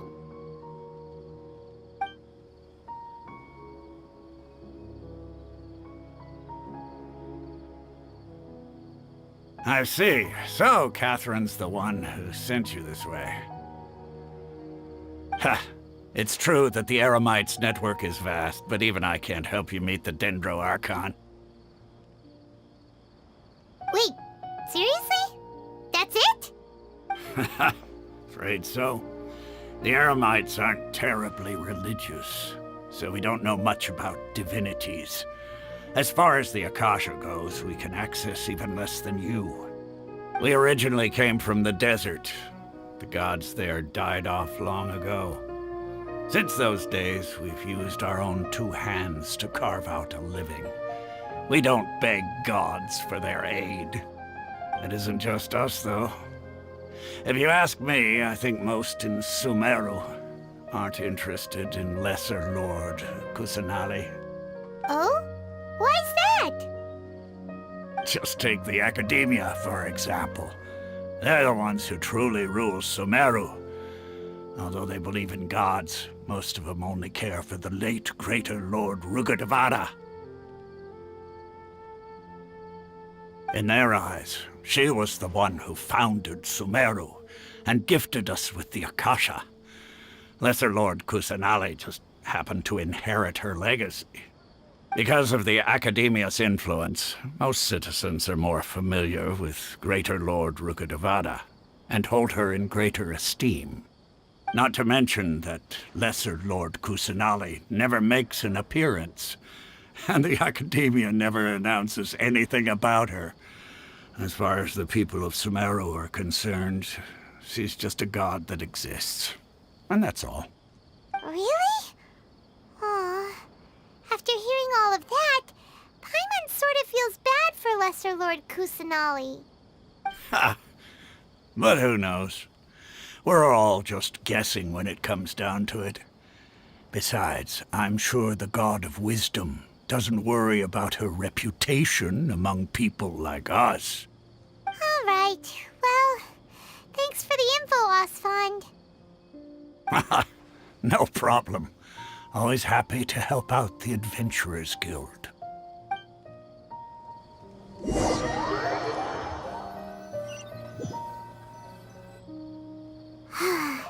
Seems Osfond was right about most people's attitudes here. Not only are they not interested in the Dendro Archon, they even say stuff like, if the Akasha doesn't think I should know, then I don't need to know about it. We've been asking for information non-stop ever since we got to Sumeru. But the harder we try, the more helpless everything seems. Isn't there at least one person in this entire city who cares about Lesser Lord Kusanali? Oh, you two are interested in Lesser Lord Kusanali? Huh? Who are you? From the sound of it, you two are Outlanders who recently arrived here. You've been asking around for information on Lesser Lord Kusanali, right? Oh, I'm sorry. I forgot to introduce myself. I'm Dunyarzad, one of Lesser Lord Kusanali's faithful followers. Whoa, really? Then do you know how we can meet with her? I'm afraid I can't help you with that. But your conversation earlier did happen to remind me of a legend about the Dendro Archon. Sure. It goes like this. Long, long ago, there was a man who heard a prophecy. It predicted that a great calamity was about to befall him. Panicked by what he heard, the man sought out the Dendro Archon in hopes that she would bless him with the wisdom to help him escape his predicament. The man journeyed across deserts and through rainforests and experienced tribulations of every kind. However, he still couldn't find any trace of the Dendro Archon. In despair, he thought, alas, the Archon has abandoned me. He then had no choice but to sorrowfully resign to his fate. Okay, and then what happened? And then, the calamity came. But to his own surprise, the man felt somehow emboldened by the trials of his journey. By relying on his own strength, he managed to overcome the adversity. At that moment, a bird perched upon his shoulder. This bird was, in fact, an avatar of the Dendro Archon. She said, "O Archon Seeker, do you now understand? She and her wisdom have long been found by you." Along your journey, we were in every flower and blade of grass, every ray of sparkling sun, and every breath of dancing wind. So long as you continue to think and ponder, we'll be wherever you go.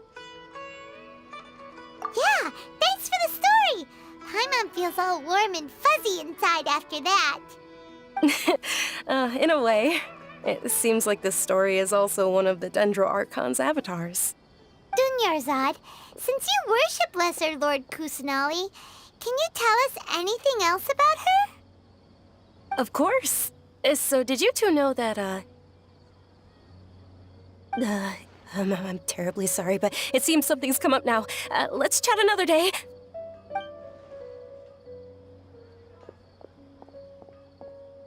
Hey, wait! What the heck just happened? It looks like they're searching for someone. Dunyarzad was acting super nervous just now. You think they're looking for her? This stinks!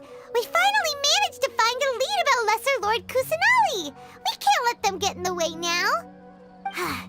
Let's see if we can get rid of them. Then we can catch up with Dunyarzad. Hey, have you two seen a brown-haired girl wearing a purple top and a long blue dress? We're looking for her. Did she have bandages wrapped around her wrists? Yes, that's her. Did you see which direction she went? Yeah, she went that way. Quick, after her!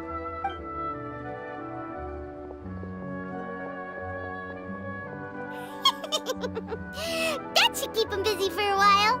Let's hurry and find Dunyarzad.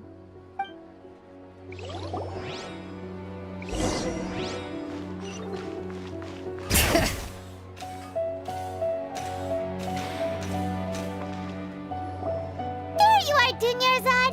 We thought you might have been long gone by now. Oh, it's you two. Oh, you startled me there. You can relax now. We threw those people looking for you off the trail. Really? Thank you so much. Unfortunately, I believe there's still more of them out there looking for me. Uh-oh, looks like there's some coming this way. Huh? More of them? Then what are we standing here for? Run! No, wait, my body isn't in the best shape. It's difficult for me to run.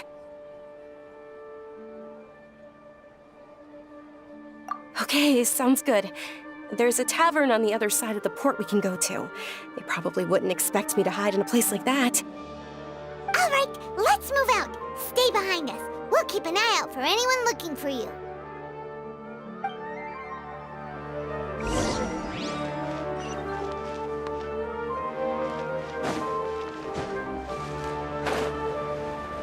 Bring it!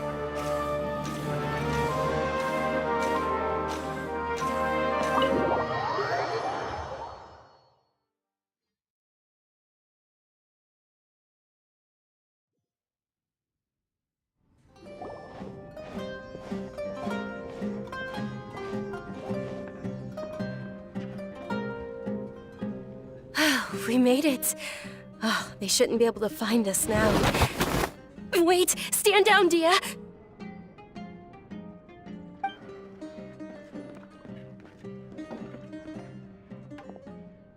My lady, who are these two?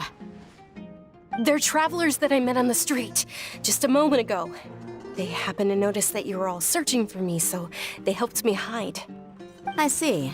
In that case, you two should scram. There's nothing here for you. Wait a sec! Who the heck are you? And why are you shooing us away? I'm Miss Dunyarzad's bodyguard, here to see that she returns home safe and sound. My lady, let's get going.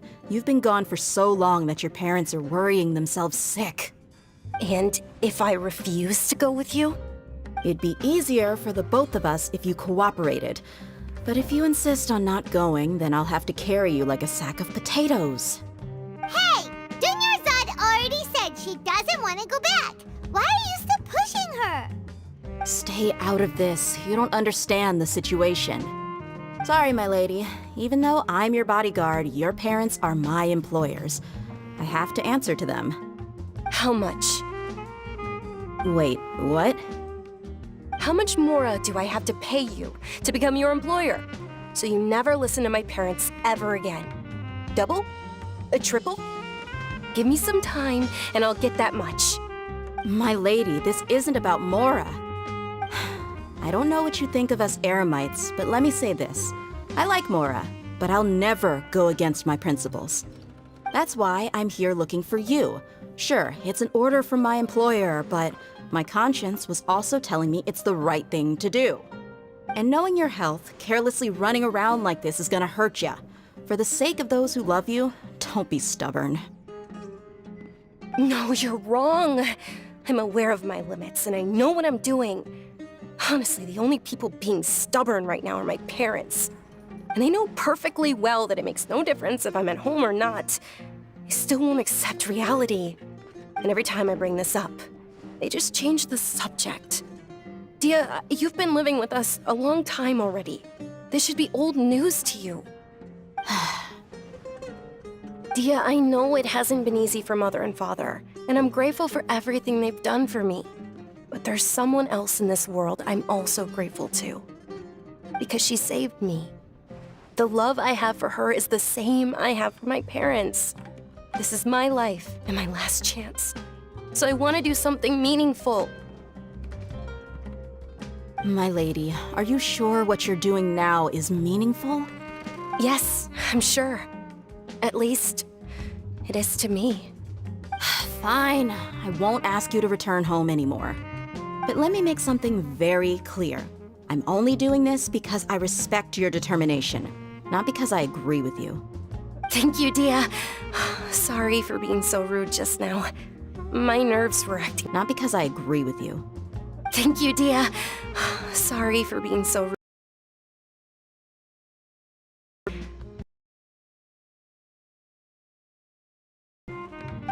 Don't worry about it, my lady.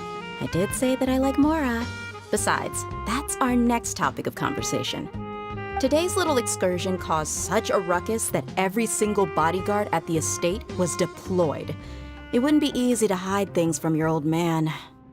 Since this definitely won't be your last escapade, here's a little tip. You should at least make it look like your room and things are still in order when you leave. Also, you'll need someone to cover you for when you're out and about. So, I'll let you hire me, my lady. This way, everyone wins. As for the pay, let's say half of what your father pays me. We can settle the bill when we return to the estate. Okay, deal. Yay! Looks like they've reached an understanding.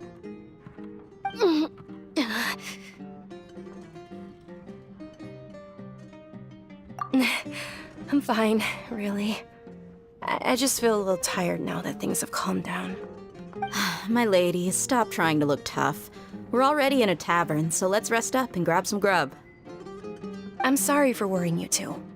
If you don't mind, I'd like for you to join us. Sure! After you rest up, we want to hear more about Lesser Lord Kusanali.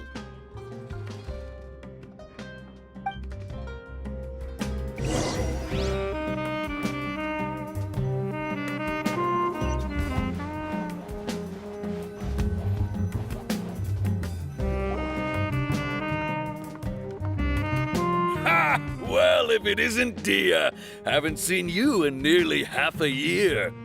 Word on the street is that you're a bodyguard for the Homayani family now. Ha! Don't you find that kind of work boring? Nah, you get used to it. How about a menu over here? You got it, huh? Isn't this little Miss Homayani herself?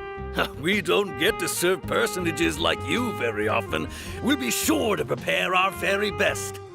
Thank you, sir, but there's no need. I don't have a lot of Mora on me, and I really ought to save as much as I can. But please bring these two the best food you have. They're my new friends, so I want to be a good host for them. Yeah, we're already super grateful for everything you told us about Lesser Lord Kusanali. How about our charcoal-baked Agelenach cakes? They're our signature snack, and they run cheap. Look, other customers over there are eating some now. They look kind of burnt and dry. Paimon will pass. Hey, come on! Paimon has personal preferences too, you know. Dunyarzad, we asked a lot of people when we first arrived, and almost nobody was interested in Lesser Lord Kusanali. So, what made you want to follow her? Well, remember when you asked me if I knew how to meet the Dendro Archon? Even though I don't know how, I think I've actually seen her before. Huh? Really? Yes, it was when I was a child. At the time, my illness had kept me bedridden for the better part of a year. I was stuck inside and couldn't make any friends, and my parents did their best to find treatments for me. But even then, the Akasha didn't have any helpful information. My younger self no longer had any hopes or dreams. One flare-up was so bad that I was in a semi-conscious state for several days. Then one night, I woke up alone in my room. I was terrified. My body was paralyzed. Even if I cried, there was no sound. At that moment, an ethereal voice spoke in my mind. Dunyarzad, don't be scared. You don't have to cry. Dunyarzad, don't be scared. You don't have to cry. Who are you? How do you know my name? How do I explain this? You might not be able to understand, but actually, I know everything about you. Really? Of course. I know that you're scared of thunder, that you hate taking medicine every morning, and that you love counting the petals on your mom's skirt. Wow, you really do know everything. Dunyarzad, is there anything you want? Want? Not really. I can't go anywhere or do anything. Huh? But aren't you a child? All children have wishes. Tell me what you want, and maybe I can make it happen. But can you make my illness go away? Oh. I'm sorry, but I'm not powerful enough to do that right now. Then, can you be my friend? After that, the voice said, "Okay, I'll be your friend." Although my body was suffering during those days, that voice encouraged me and told me many wondrous things. Beyond my window was the flourishing Sumeru city. Beyond the city was a lush rainforest. And beyond that was the wall of Samiel, deserts, and all of Teyvat. Once I finally made it through that bout of illness, I couldn't hear that voice anymore. I told my mother about it, but she said that I must have been dreaming. But I know that that voice wasn't a figment of my imagination. Before that, I had never heard of Teyvat.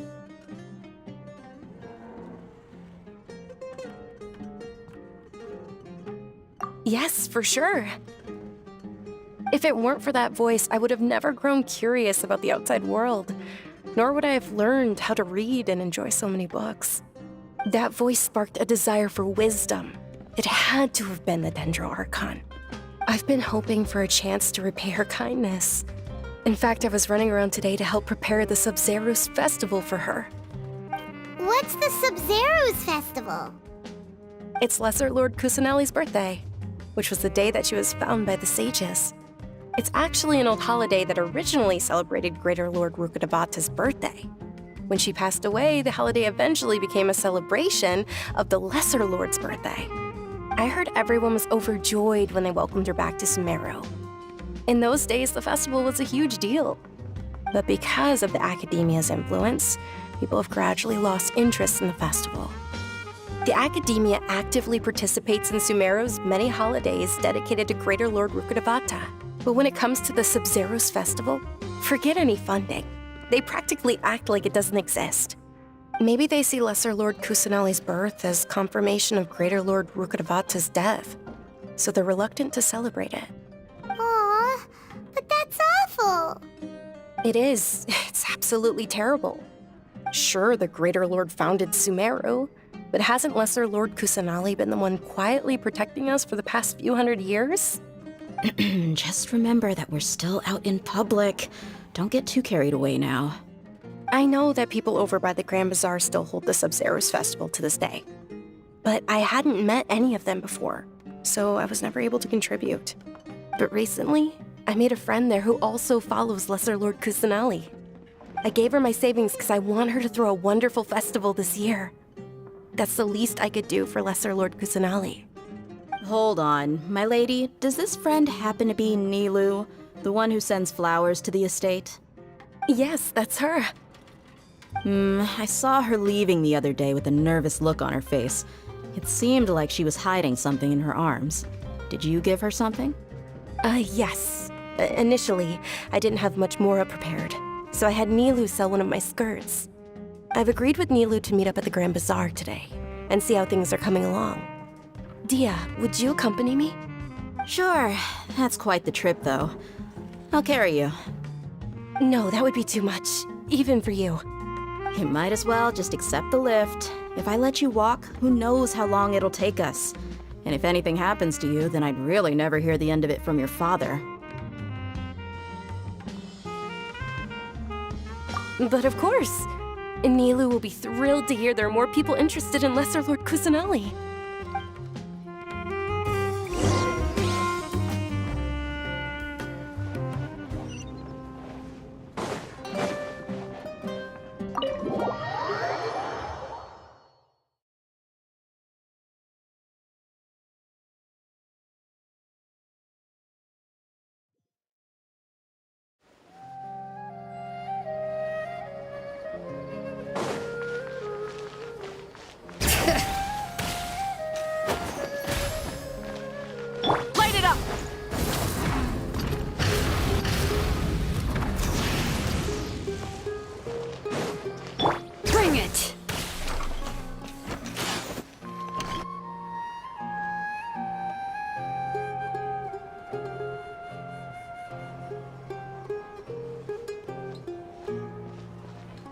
Sorry I'm late, Nilou.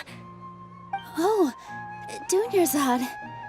It was taking you so long that I assumed you got trapped at home, but you made it in the end.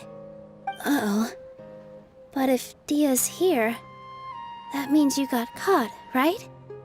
You could say that, but everything worked out. She's on our side now. Not completely. Oh, and who are these two? Oh, meet the Traveler and Paimon, my two newest friends. They're visitors who just arrived at Sumeru City and are looking for information on Lesser Lord Kusanali. So you're followers from another land? That's wonderful. You two absolutely mustn't miss the Subzerus Festival. By the way, Dunyarzad, we've already started decorating the Grand Bazaar. It looks spectacular. Thanks to your generous contribution. You're very welcome. It's the only thing I could do. Do you still have enough Mora? Probably? But don't sweat it. We've already finished renovating the stage. Come on, I'll show you.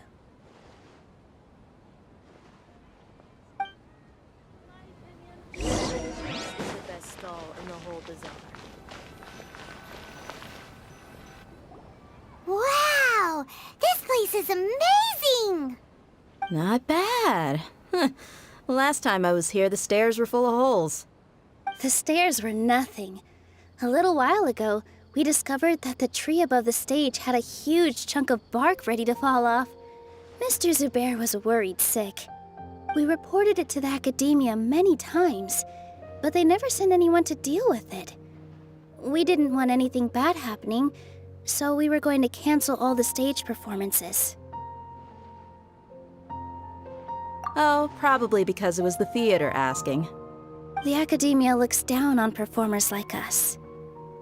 They probably think it would be best if the theater closed down completely.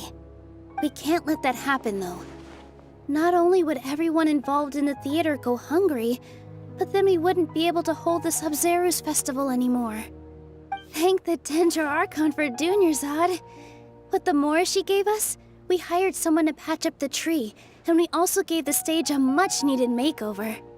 The stage is going to be even prettier when it's festival time. I can't wait for you to see it. And I can't wait to see you on the stage. You've been practicing so long already. It's almost time for your dream to become reality. It's our dream. I'll do my best for the two of us. Nilou, what are you gonna be doing at the festival? She'll be dancing the dance of Subzerus, the most important performance at the Subzerus Festival. Dunyarzad, have you told him the origin of this holiday? I only told them about the Greater Lord and Lesser Lord so far. Okay, then I'll tell you two about how this holiday came to be. According to legend, the Subzerus Festival was originally the Goddess of Flowers' birthday celebration for the Greater Lord. A long, long time ago, on one of Greater Lord Rukkhadevata's birthdays, her friends threw her a celebratory banquet. Some of the gods got drunk. One started playing music, and the Greater Lord started singing, so the Goddess of Flowers began to dance. As she danced upon the grass, countless beautiful parisaras began to bloom wherever she stepped. Those brilliant purple flowers became her dazzling stage. All the gods clamored, "Oh, if only time could stop at this very moment." Of course they did. When people mention the gods, they always think of the Archon War. But Sumeru's gods also had happy times. Although they aren't around anymore, they're preserved in our tradition of dance. This outfit I'm wearing is apparently based on how the Goddess of Flowers looked. Though we're just tiny people compared to the Divine, we still have to do our best to make sure that the birthday girl feels loved on her special day. Nilou, you of all people will definitely be able to convey our well wishes to the Dendro Archon. I also noticed that you went the extra mile and scattered parisaras around the stage. They symbolize the Goddess of Flowers, after all. It's just a shame that all the real parisaras went extinct after her death. Yeah. The Greater Lord brought forth parisaras in memory of the Goddess of Flowers, but she ultimately could never truly replicate that beautiful purple. Thinking about the Goddess of Flowers dance makes me wish I could have seen it. If my stage were anything like that, I'd be thrilled if I had just 2 real parisaras on the stage. So, Traveler and Paimon, what do you think? Interested in the Subzerus Festival? Will you two be coming? All of Lesser Lord Kusanali's followers will be there for her birthday.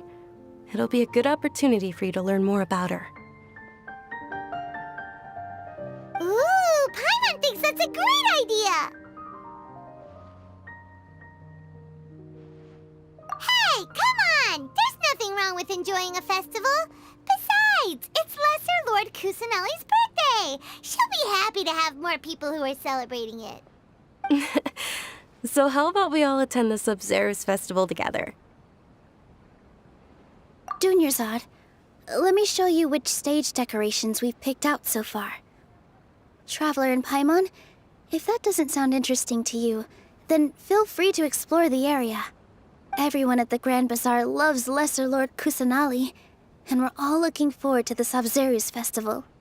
In that case, we'll take a look around.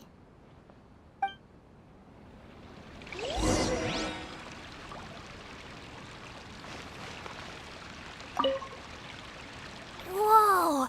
What's with your yellow hair? And why do your clothes look so funny? Are you an Outlander? Did you know that the Subzerus Festival is about to happen? There'll be loads of fun things to do at the festival. But the best part is when Ferris, the Knight of Flowers, passes out candy to everyone.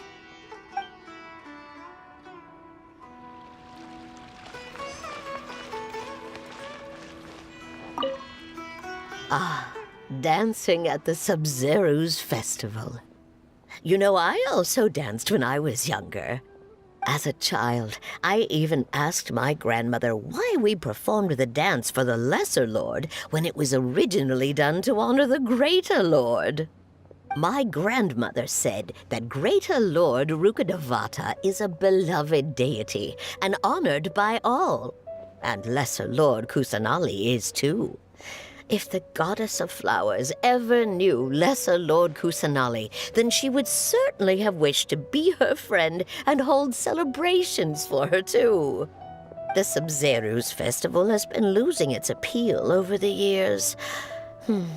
That is, until a wealthy benefactor stepped in this year and brought the festival back to life.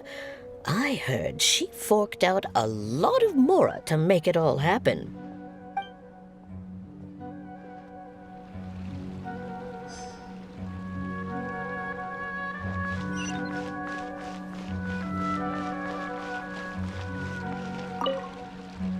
Things are really shaping up, and there's a buzz around the festival this year. We're expecting people from all over to come by this year and buy things during the festivities. Don't be fooled into thinking that Sumeru City has the best of everything. Some festival snacks are only offered here in the Grand Bazaar. And when it comes to musicians, dancers, or singers, the Grand Bazaar's got the best of the best. Sure, those folks at the Academia might not like it, but what's a festival without song and dance?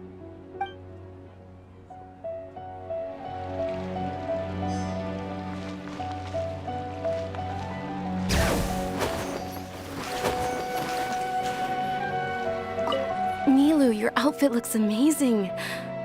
There's also something different about you from when we first met up. I thought I'd add a little extra pizzazz to my dress for the festival. See? Wow, did you sew all that yourself? Uh-huh. Sewing is a fundamental skill for everyone in the theater company because we make all our own costumes. Did you know that Mr. Zubair not only can make costumes, but props too? I've noticed that you can't keep your eyes off this crown. Would you like to try it on? May I? Of course.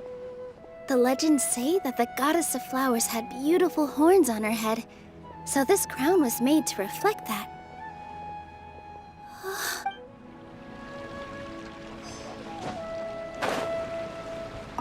Huh. Revamping the stage for the festival couldn't have been easy, that's for sure. I bet this year's festival will be one to remember. I don't know much about the Grand Bazaar, but I do know that the residents here have a penchant for song and dance. Two things that the Academia doesn't particularly approve of. Oh, and the perfume sold around here is a lot better than what you'll find elsewhere. The fragrances are longer lasting and they're gentler on your skin and... I mean, that's what I've heard at least.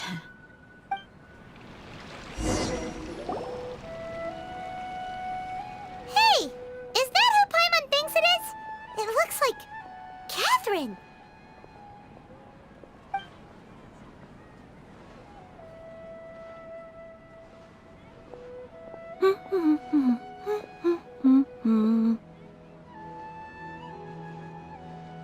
Huh. Come to think of it, Paimon's only ever seen her behind the counter at the Adventurers Guild. This is the first time we've ever seen her taking a break. Hey, Catherine! Huh? Oh, hey! It's the Traveler and Paimon! What's shaken? Whoa. Break time Catherine sure sounds a lot less formal than usual. Paimon was still waiting for her to say Ad Astra Abyssosk. Sure. Standing behind the counter at the Adventurers Guild doesn't require any complicated functions. But saying and doing the same old things over and over again can get pretty monotonous. Like watching the same Fontaine movie day after day. But take you two, for example. You travel across Teyvat to enrich your lives and gain new experiences. Well, we enjoy traveling across Teyvat and all that, but we're mainly looking for clues about his sister. Yes, you should keep searching. Sometimes the answers we're looking for aren't necessarily at our intended destination. Instead, they're found along the way. Huh. someone say something pretty similar recently? Anyways, what brings you out here, Catherine? No, not particularly. I guess you could say that I'm loving the recent atmosphere here. If festivals bring happiness to everyone, then that's where their true value lies. Oh, it looks like it's about time for me to be heading back now. Alright, we'll see you next time at the Adventurers Guild. Oh, by the way, thanks for connecting us with the Eremites. We've already made some great friends in Sumeru City thanks to you. I'm sure you two will get along well with the people here. You've already been blessed by the element of Dendro after all. See you around.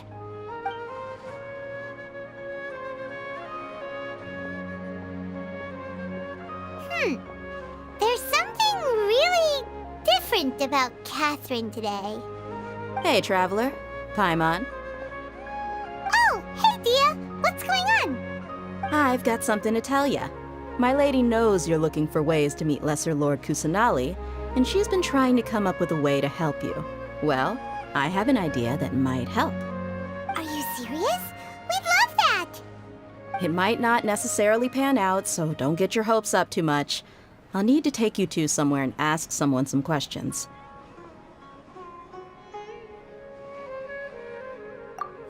My lady is feeling a little worn out at the moment. Nilu's found a place for her to rest. After I take my lady home, let's meet in front of the Citadel of Regzar. Sounds like a plan! Let's head over to the Citadel of Regzar and wait for Dia!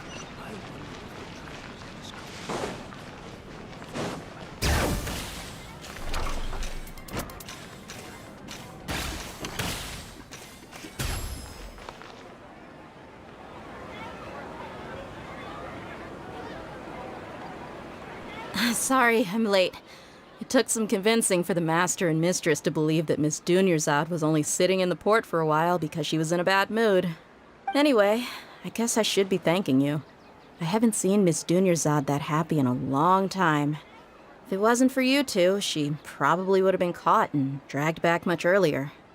You sure sound a whole lot nicer than when we first met, Dia. Who would have thought you had such a soft spot for Dunyarzad? It's called being a professional. I'm a bodyguard, and I work for whoever's paying. Look, Dia's blushing. Listen, you two. I don't expect to be working for Miss Dunyarzad very long, but I hope to finish things on a positive note if possible. Let's cut the chit-chat and head into the Citadel. We'll see if the person I know has a way for you two to meet with the Lesser Lord.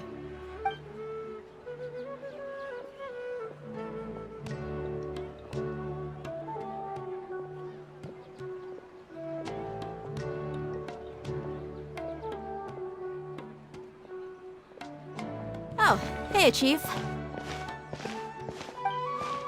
Ha, Dia! What are you doing here? And well, didn't expect to see you three together. I take it you all know each other already? Mm-hmm. We met this morning after the Adventurers Guild pointed us to Ozfon for more info. No kidding. So, where's Ruksha? I thought I'd help these two out by asking about the theft. Anything you can tell him? Ruksha's gone over to the Academia. The Grand Sage recently ordered Sumeru City to begin bolstering its defenses, so people from all over have been called back to the city. Since you've already mentioned the theft, I suppose I might as well tell them what we know. Appreciate it, Chief. Theft? Sorry, what the heck are you guys talking about? Just recently, the Academia lost something, and there's a chance the item is connected with the Dendro Archon. This case might just somehow help you in meeting her. I suppose that's one way to look at it. But if you ask me, the case is more about the Academia than anything else. Let me fill you in. The Academia recently sent a convoy to pick up an important package from Aru village. Word got out, and the convoy was robbed on its way back. The Grand Sage took the whole matter very seriously. Not only did he dispatch the Matra, but also enlisted our help in the search for leads. All we know so far is that whatever was stolen is currently in Port Ormos. You two have heard of Port Ormos, haven't you? It's the largest commercial port in all of Sumeru. You can travel there by leaving Sumeru City and heading south along the river. The Academia's grip isn't long enough to reach all the way to Port Ormos, so the city's a little more laid back, meaning the population's also a mixed bag. You never know who you'll meet there. Apparently what was lost has a great deal to do with the Akasha, knowledge, and even the gods. I'm afraid I don't have any other details for you, though. If you're interested, maybe you could head to Port Ormos and ask around yourselves. If you want my advice, try introducing yourselves as students of the Academia once you're there. Are you serious, Chief? All the Academia students are in Sumeru City, you know. Why should they pretend to be students in Port Ormos?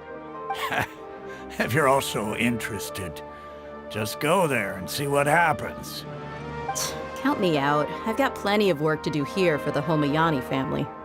And take it from me, if you two really do decide to visit Port Ormos, you'd best watch your backs. Let's just say that the Eremites there aren't nearly as friendly as those here in Sumeru City. There are even some extremists who go around shouting slogans like, "Retake Sumeru for King Deshret." Word is that more and more are joining their movement. They're becoming a real headache for Chief and the others.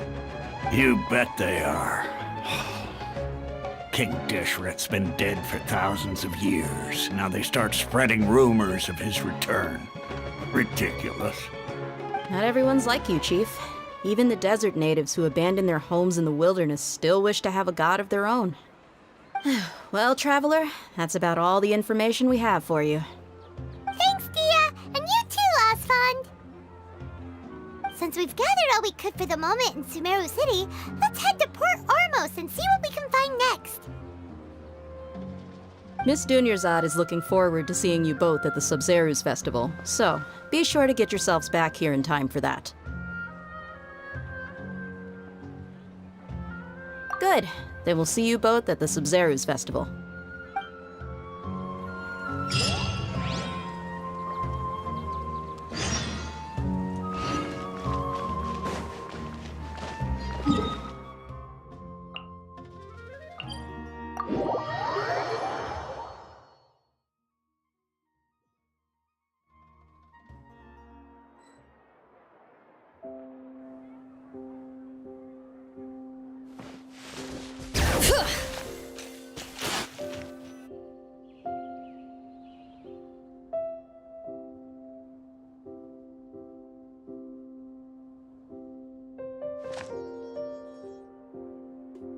Come and have a good look yourself. Traditional spices of the highest quality, made with pride and experience. You've got a deal. I can't thank you enough for always looking after my business. Believe me, I'm not making this up. Several Eremite mercenary groups are nearly in open conflict, but does the core of 30 care? And that's not all. Did you know that... Wow! Talk about hurly-burly! This place is busy! Guess that's only to be expected for the largest port in Sumeru. Maybe it's because of what Dia told us earlier, but Paimon can't seem to shake the feeling that there's also danger lurking in these crowds. Ooh. Let's get our bearings so we can start looking for leads. We know that whatever the Academia lost is related to the gods. But other than that, we don't have much else to go on. Osfund told us to try posing as Academia students while asking around. Paimon checked the Akasha on the way here, and the Academia doesn't seem to have any research facilities in Port Ormos. Paimon doesn't get it. Won't we look even more suspicious going around saying we're Academia students and asking about the stolen item? Well, given all the people that come through here every day, if there's any information to be found, Paimon bets chance we could find it in the market. Let's ask around and see what we come up with.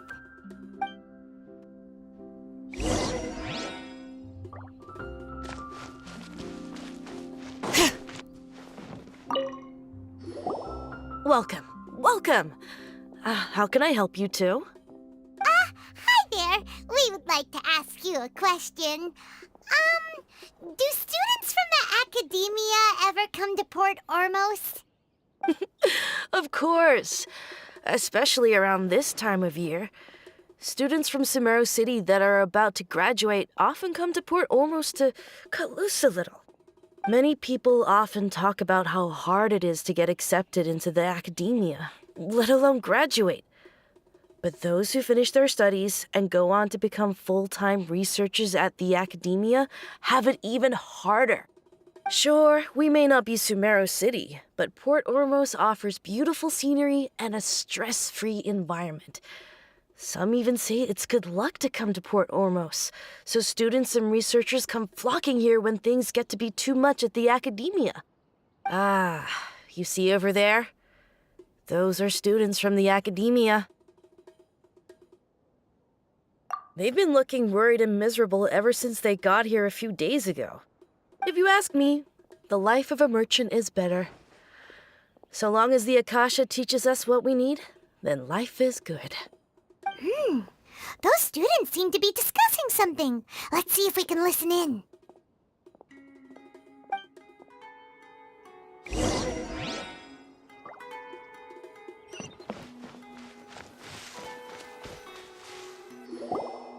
It's no good. I've tried asking around, but I haven't been able to learn anything useful.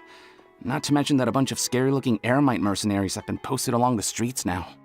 There's been a lot of fighting between the different Eremite factions in Port Ormos. If we choose to move on our own, then it would be wise to steer clear of them. Especially the group that's constantly shouting some stuff about King Deshret and some resurrection. I've even heard that the Citadel of Regzar is starting to get fed up with them. What was that group called again? Ein something or other? They're called Ein El Akhmar. Today, I heard that the thing we're after might be in their possession at the moment. Wait, come again? Don't you see? Many of the Eremites in Port Ormos deal with trading this kind of thing. They're usually pretty wary of outsiders, but not so with students of the Academia. It's because the kind of goods that students are looking for aren't the kind of goods that Eremites are after. As long as they know you're a student, then deals can be made. I've heard that Ein El Hakmar likes to set up shop at the Jafar Tavern. Supposedly, if you're willing to part with 500,000 Mora, they'll give you info on anything. Wait, did you say 500,000? If information alone costs that much, then how could we ever afford to buy what we're looking for?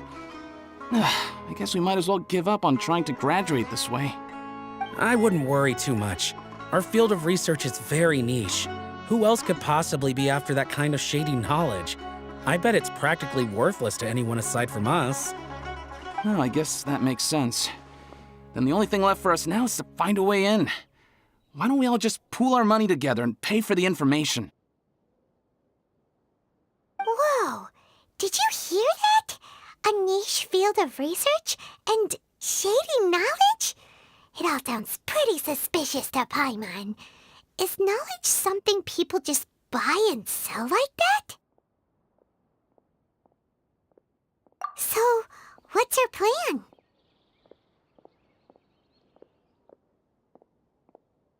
Wait, didn't you hear what they just said?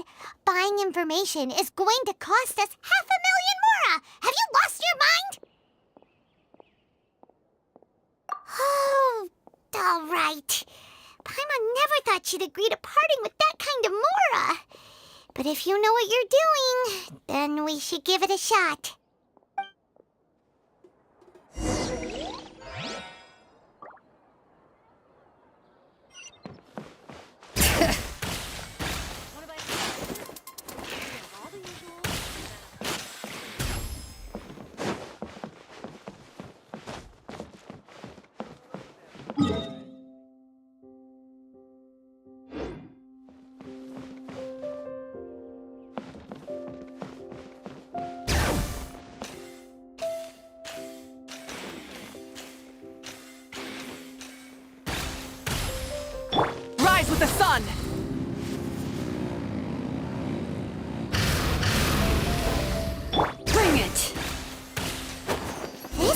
place we heard those students talking about. Let's find a seat somewhere and see if we can... Oh, you've arrived. Please, take a seat. So, they think that they can go toe-to-toe with the boss? Ha! Once we reclaim the power of King Deshret, they'll be the first that the boss punishes. They're nothing to be afraid of. Our main rival now is the Caracal Battalion. They've also amassed a significant amount of Mora this time, so we mustn't underestimate them. How can the Caracal Battalion compete with the boss when they're nothing but a bunch of money-grubbing opportunists out for a quick Mora? Yeah, with Boss's fervent devotion, he'll be able to use this power to bring our god back this time. Huh. All these guys talk about is King Deshret, so they're probably the ones we're looking for. Greater Lord Ruka Devata. That traitor and her followers must not be spared. The day will come when King Deshret exacts vengeance on Sumeru, and all of them shall be punished. Yeah, Paimon was wondering what they meant too. We should ask about that if we get the chance later.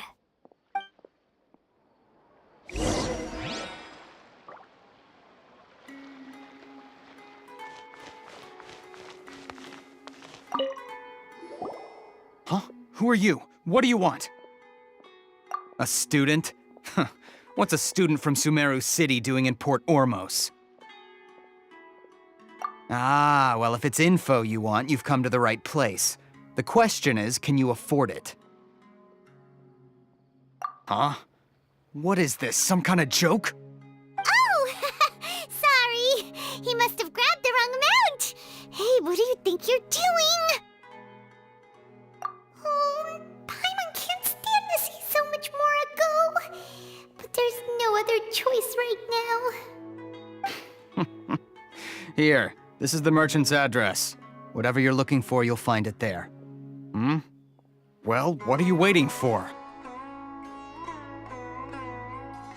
Oh, that's right! We heard you mention King Deshret just now.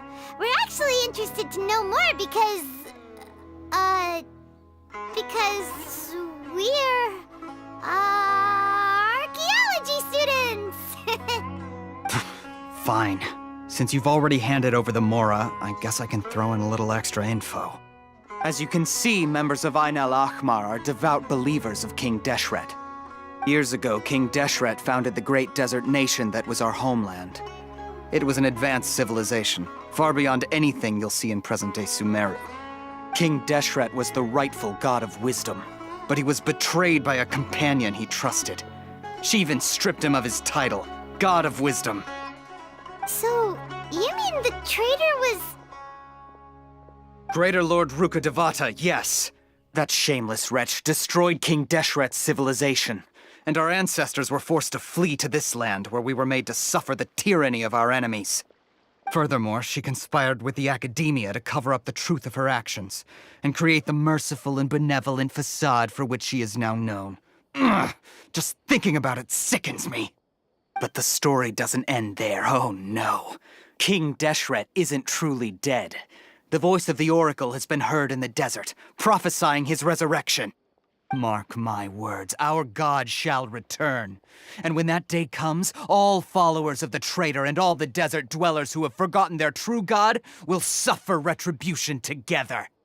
If what I'm saying makes you shiver with fear, it might not be too late for you to become a believer of King Deshret.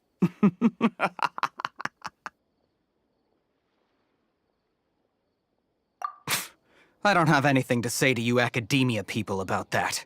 I think this conversation has reached its end. Not just yet. This man is a fraud. Huh? You again? Deranged Academia lunatic. Yes, it's me again. I already warned you that if you weren't willing to sit and discuss things with me, I'd take measures to make things uncomfortable for you. Listen to me. That address he gave you is fake. Or at least, you won't find a merchant waiting for you there. This group has been boasting all around that they can provide information on a certain item as a means of luring people into their territory. Once you show up, They keep up the act until they have hard evidence that you want to purchase said item. Then they use that to squeeze you for all the mora you're worth. Hey! Shut it all, Haytham! What are you playing at, trying to ruin our business like this, I told you the other day. I wish to discuss my terms with your boss. Ha! The boss made it perfectly clear that he won't negotiate with you. Yes, and in no uncertain terms. But that was then. It does not preclude him from changing his mind in the future. I'm warning you, don't push us, or this could get ugly. We don't usually get rough with people from the academia because it just complicates things. For a lunatic like you, though, we might just have to make an exception. If you're suggesting that we escalate this from a verbal exchange to a physical one, I accept. After all, even the Archons used war to negotiate the ownership of Teyvat. If, on the other hand, we can't agree on any means of negotiation at all, then I'm afraid my next course of action will sting a little more than the mere falling through of a few business deals. I will jeopardize the Eremite's reputation, which I know you value above all else. I am quite confident that if I began to take such action, your boss would willingly approach me himself. However, I fear that by then, some things will have happened that cannot be undone. Also, a word of advice. I suggest you tell your boss exactly what happened here today. Otherwise, he might blame you for not telling him in the future. What did you say? Consider this. Have I ever failed to follow through on my word in the past? This guy is really out of his mind. Okay then. If you really have a death wish, let's meet a week from today. The pier in front of the Pharos Lighthouse, 4 o'clock in the afternoon, sharp. Don't expect us to hold back. Not so fast. First, you return the 500,000 mora to them.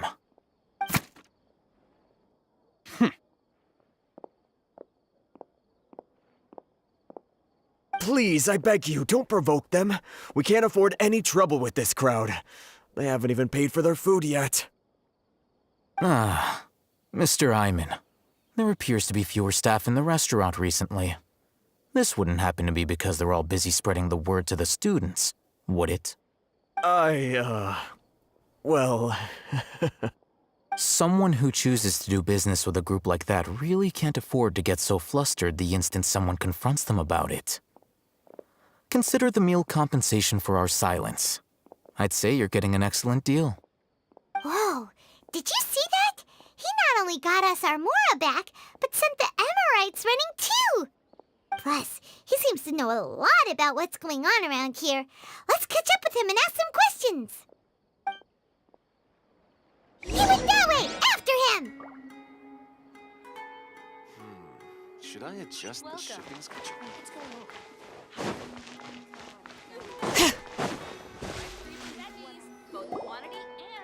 Wait up! It's Al-Haytham, right? What do you want? No need for thanks. My goal was to get to them, and you two gave me just the opportunity I needed. We're even. Oh, I advise you to keep your distance from them. Since they weren't able to make off with your Mora in the end, they might harass you again in the future. All right. Goodbye. Hold your horses! We still have something to ask you about! Since you tore through their scam right in front of them, you must know the real story about certain something, no? Who exactly are you two? And why are you inquiring about that? A student. Right. Look, you should know that those thugs conducting business with you had nothing to do with your lie.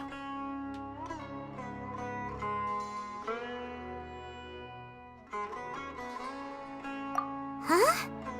Oh, yeah! He's really strong. Weren't you saying something about a physical exchange? We can help with that. He doesn't even have a vision. Forget it. Maybe not, but he can still use elemental energy. Otherwise, there's no way we'd go asking for info from from guys like that. Those high-headed thugs are definitely gonna bring a lot of backup for your next meeting. Even if you don't go alone, you won't regret taking us with you.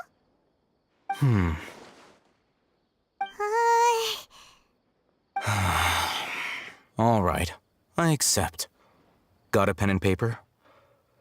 If you're searching for someone who sells that kind of merchandise, I'll give you one of their addresses, and you can try your luck. We'll reconvene at the appointed time by the pier. It doesn't matter if you show up or not. So, since you were happy to give us this merchant's information, does that mean you can tell us exactly what we're after? You were willing to part with 500,000 mora for something and you didn't even know what it was?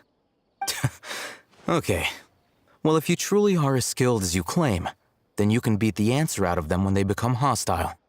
Look, if you've been making inquiries, then you have to know something by now. Tell me what you know so far, so I don't waste time repeating information. We know it's connected to the academia somehow, and that not only do the Eremites deal in it, but some students want to get a hold of it too. What else? You know almost everything there is to know, but you're unable to compile this information because you've never seen the object before. This is what you've been looking for. Huh? Paimon can't tell what it is. It looks like some kind of ornament. This is a knowledge capsule. To put it simply, it's a vessel that can store a fixed quantity of canned knowledge.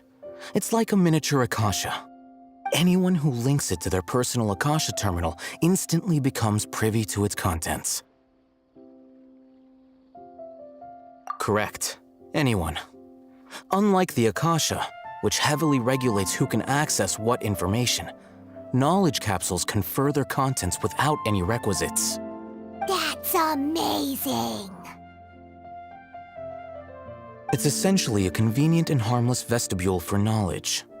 Unfortunately, it's illegal in Sumeru to privately possess or trade them. They were created as a means for scholars to transfer knowledge gained from Irminsul into the Akasha, and are intended to be destroyed immediately after use. But despite strict regulations, some of these knowledge capsules will always escape destruction. After all, there will always be those in this world who are dissatisfied with life as designed for them by the Akasha and wish to change their fate. Over the past century, a wide variety of canned knowledge has been leaked from the academia. Now, in Port Ormos, the valuable ones are a means to mora for the Eremites. Meanwhile, those which the Eremites deem to be useless to them occasionally prove useful to the common citizens and hapless academia students. Well, I think that about sums it up.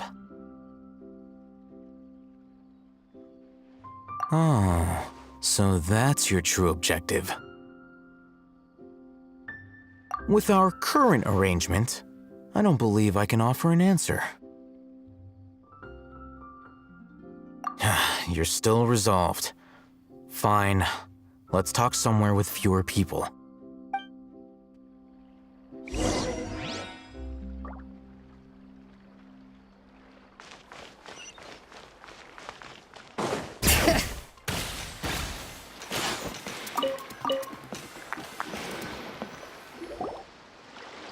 Let's continue our conversation here.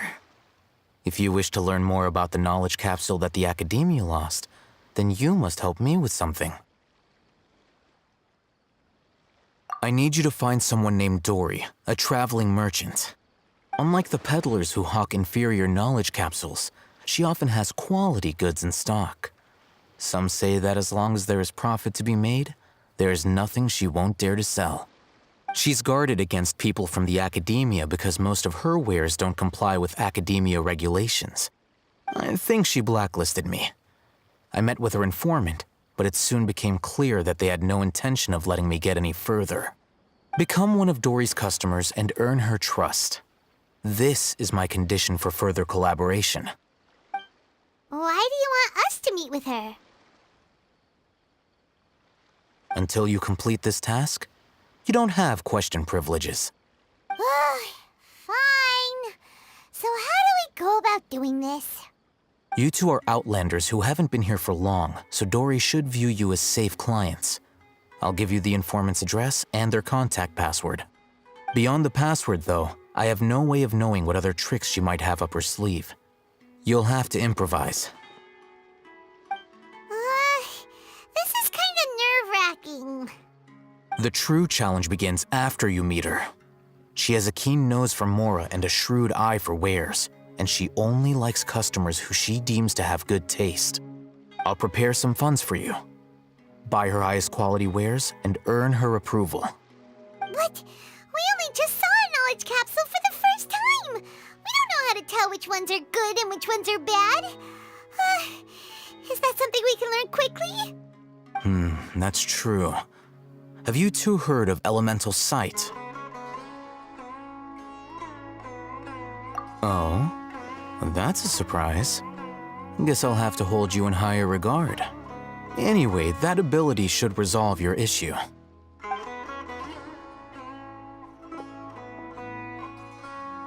Here are 2 knowledge capsules. Tell me, can you detect any difference in their quality?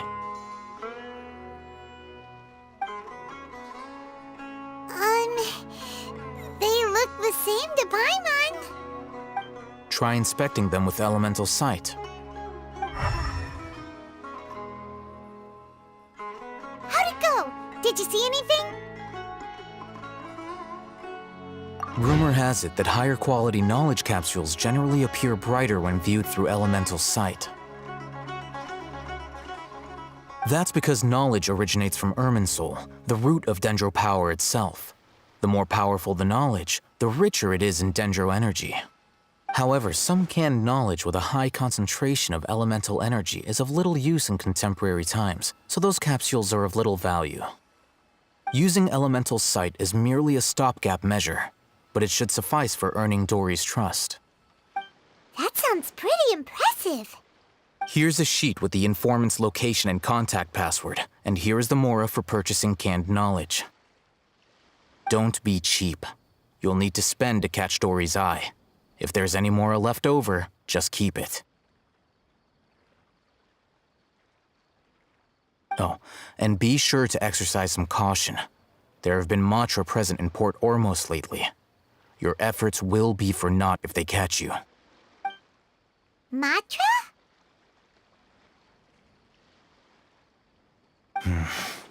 They belong to the Academia's regulatory body. They also handle cases of illegal canned knowledge transactions. Like I said, the Academia has banned both their trade and possession. The Matra are razor sharp. You're in for nothing good if they lock their sights onto you. If you two want to back out, now's the time. Okay, then we have a deal. If you succeed in your dealings with Dory, come find me at the Wikela Funduk. We'll have an open discussion then. Looking at what Al-Haytham wrote, Dory's informant is a trader near Old Ormos. Let's follow these instructions and try to get in contact with him.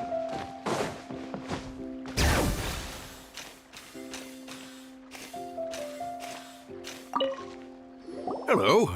What are you two looking to buy? Wait, are you sure you're remembering that right? Paimon doesn't think it was that on the paper.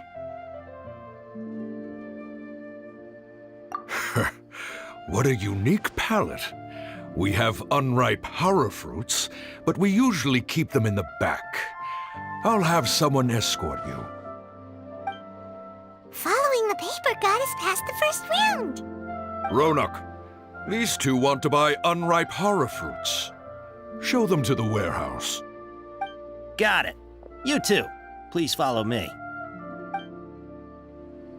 You two have a fascinating fashion sense.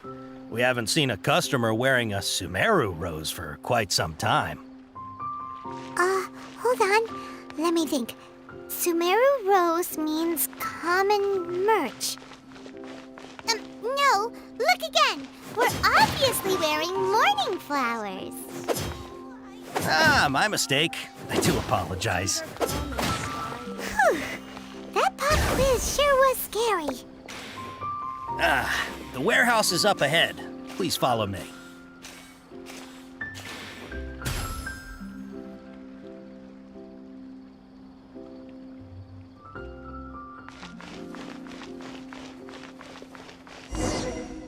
Before I retrieve your products, I need to confirm a few things. Please forgive me, but we may not have sufficient stock for you today. Earlier, many of our hara fruits were taken by mice. Thanks. If better goods come in, you'll be the first to know. You look like you have some skill. Why don't I pick out some fruits that'll make you dizzy? Yep, that's the right answer. But eating hara fruit that makes your head and ears ring sounds like a bad life decision. Would you like your hara fruits to be packaged in the Sumeru City or Port Ormos style? Wow, you two sure are generous customers. We'll be sure to package your products beautifully. Okay, everything has been confirmed. Miss Dory is waiting for you up at... Shoot! It's the Matra! Run! What? The matcha? Where? All Hatham said we're done for if they catch us. We gotta get out of here. We don't know this area, so let's follow that informant.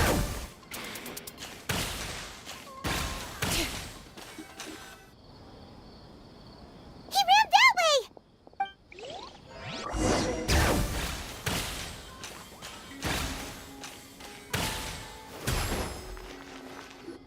Look, he's over there. Light it up!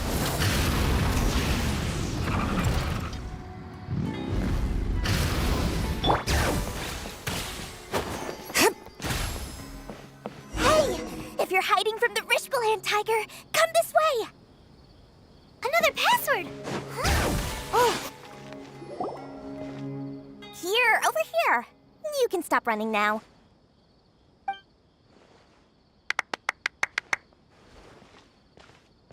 So you were the one who was calling out to us just now. But, are we definitely gonna be safe here?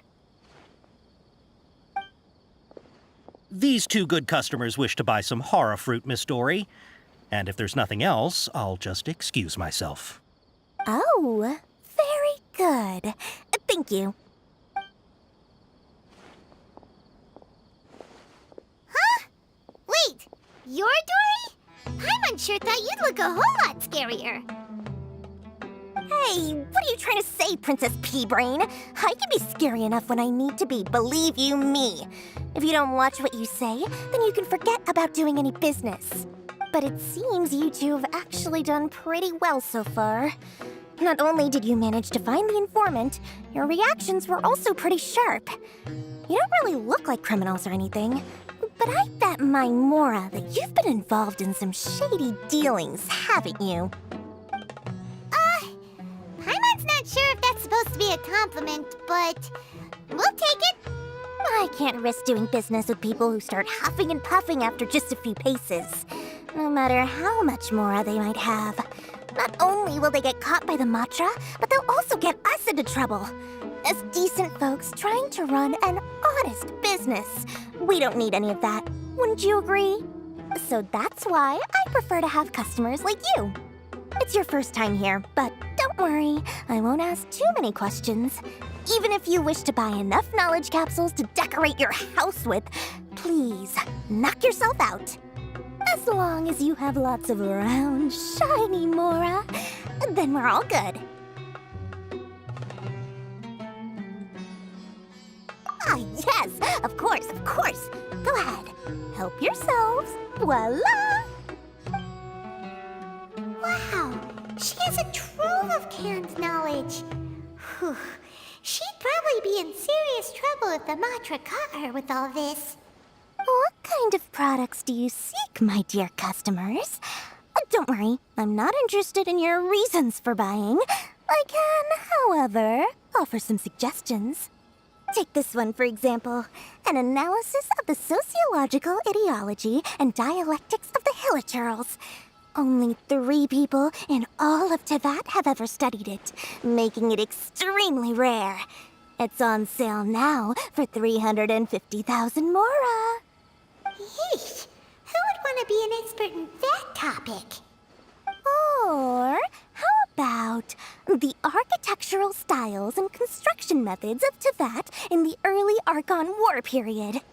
With this one, you can become an expert in historic architecture preservation and find an excellent, well-paying job in nearly any nation.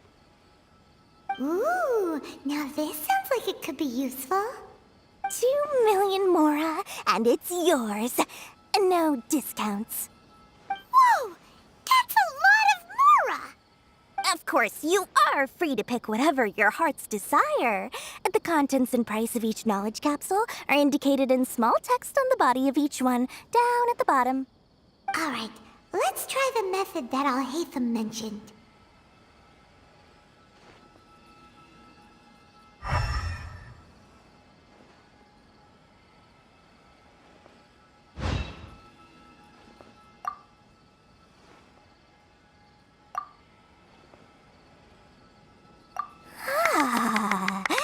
You've really got a good head on your shoulders, and quite the eye for quality. We'll take these, please and thank you. My oh my, you are blessed with a taste for both the exquisite and the extravagant. Customers like you are a rare breed. 1 in 100. No, 1 in 1,000 even. Listen, I have a special offer for you two. If you spend just 100,000 mora more, you can pick any knowledge capsule of your choice up to a value of 1 million mora. Say what now? Hey, did you hear that? Spend another 100K and we get a capsule worth a whole million! But all the canned knowledge we just bought is easily worth 500,000 mora. If we spend just a little more, we can get something worth 1 million mora. Isn't that a fantastic deal? Think about it. We've gone to all this trouble to get this canned knowledge. And so far, everything we bought belongs to Alhaitham. Aren't you even the least bit curious about how this whole canned knowledge thing works? We're talking instant knowledge here. Don't you want to try it yourself?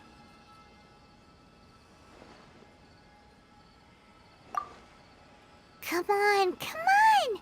We still have around 100,000 of Alhaitham's mora left, so let's put it to good use by finding something useful for you. Ahem, you've got a deal, Dory. We'd like to spend an extra 100,000 mora.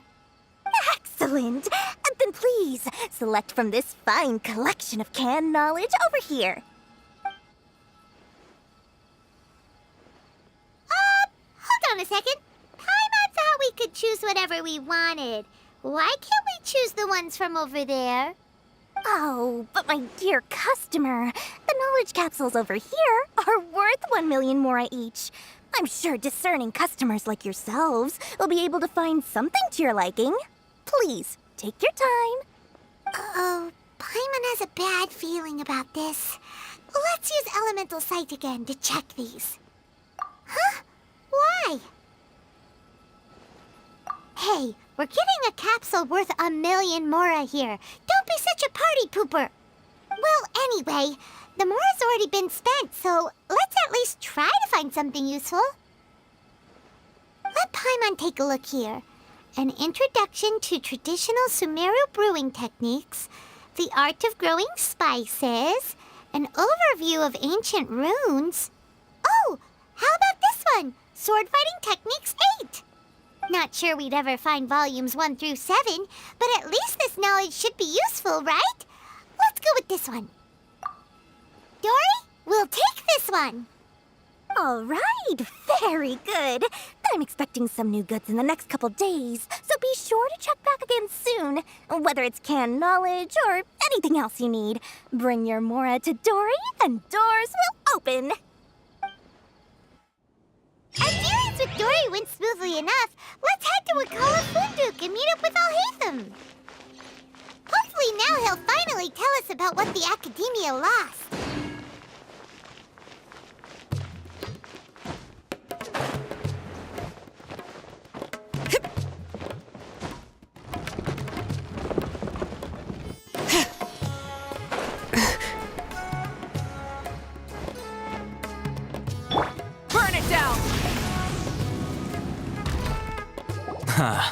You two made it.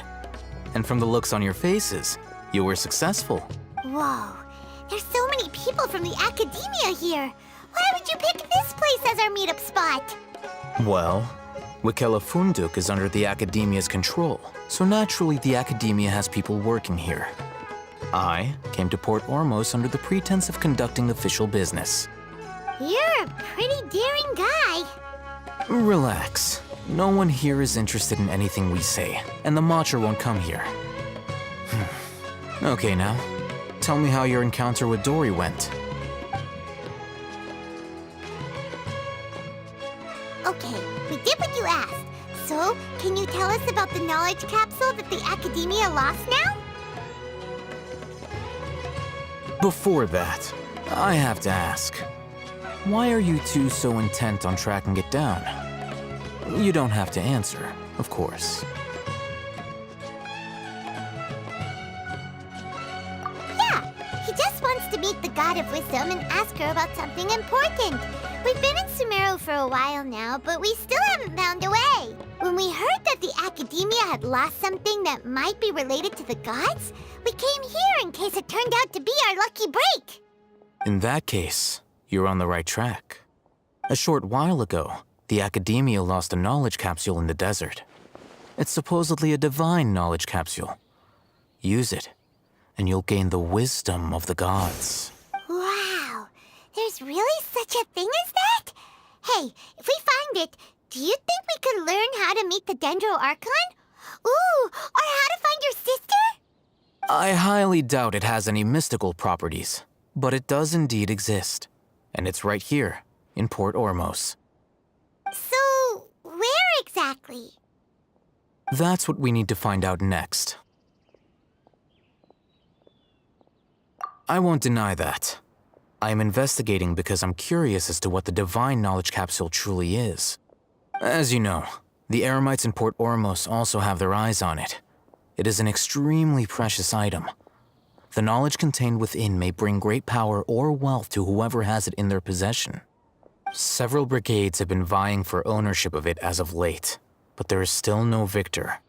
My personal finances and connections cannot compete with those of the Eremites. After attempting various methods, I finally managed to reach a tentative agreement with several brigades. I agreed to forego ownership of the divine knowledge capsule in exchange for the opportunity to study it.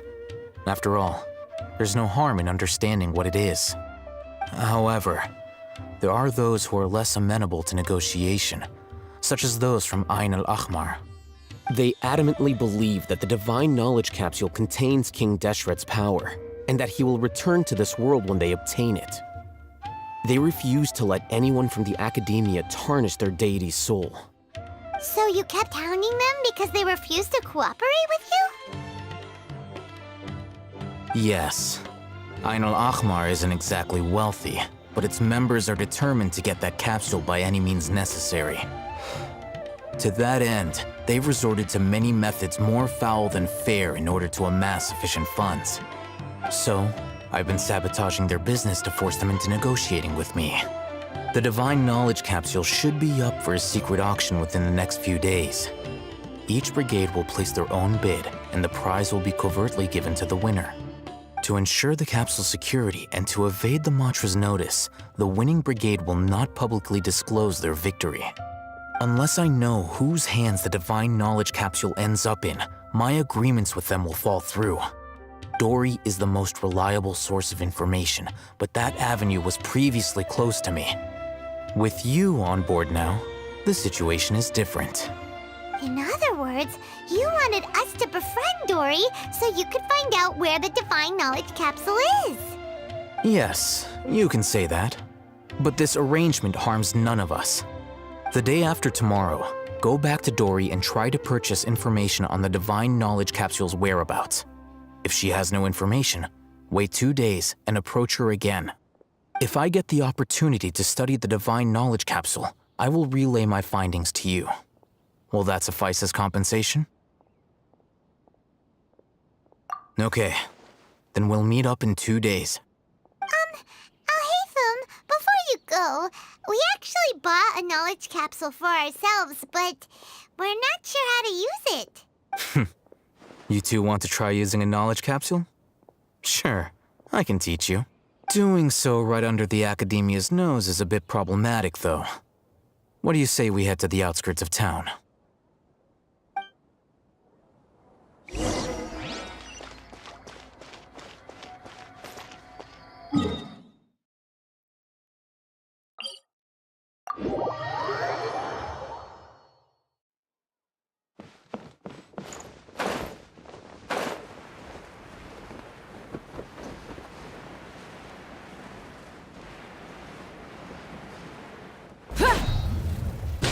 Light it up!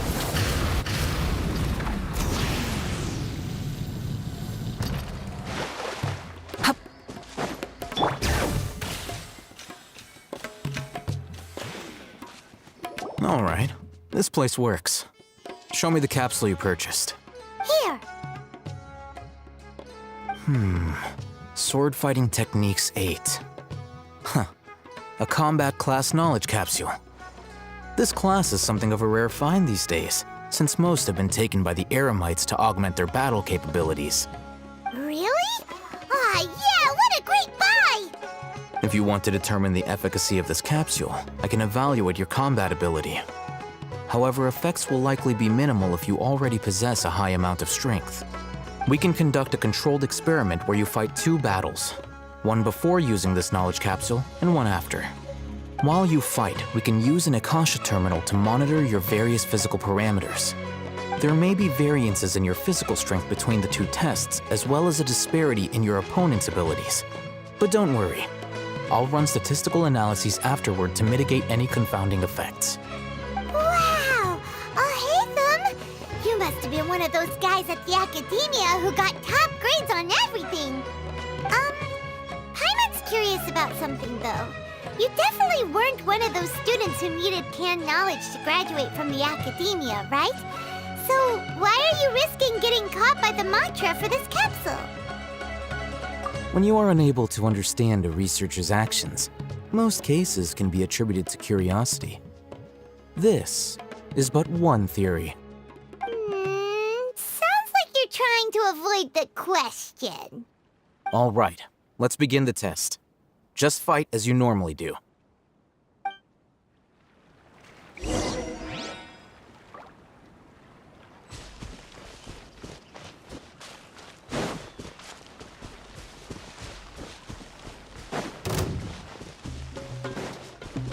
Bring it! Light up the blazing sun!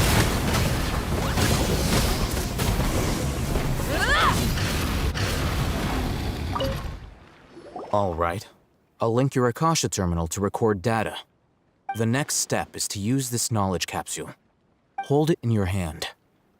I'll help you establish a connection with it so you can activate its power.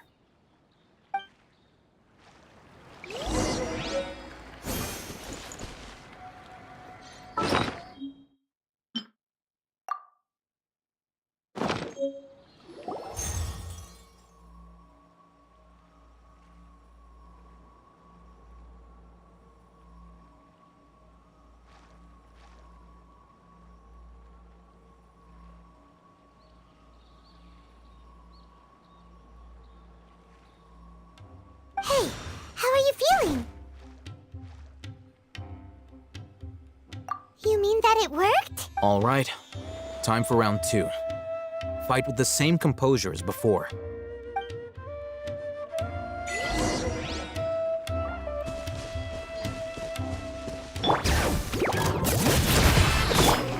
Transfixed!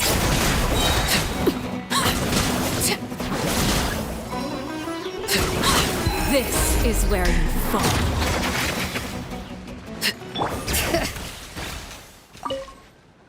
Now, I'll start recording data again.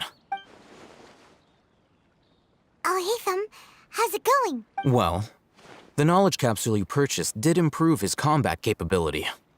During the second fight, his overall fighting performance increased by 0.073%. Wait, how much?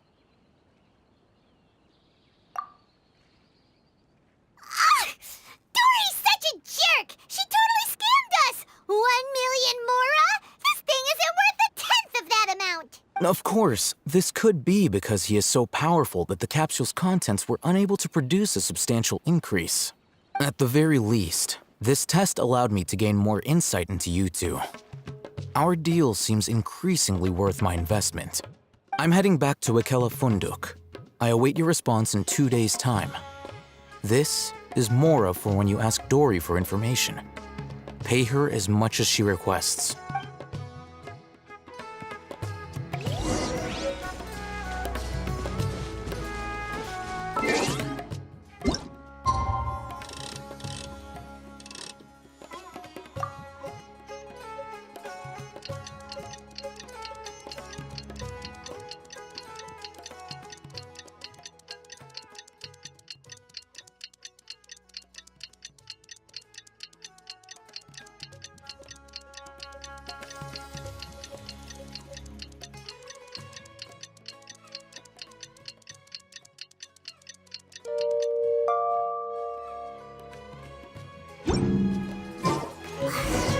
Let's see Dory today and ask her about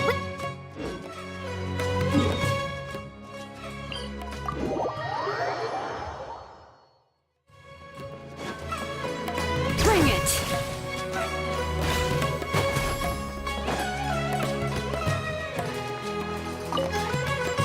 Here, over here! Oh, welcome back, my loyal patrons. What can I do for you this time? You name it.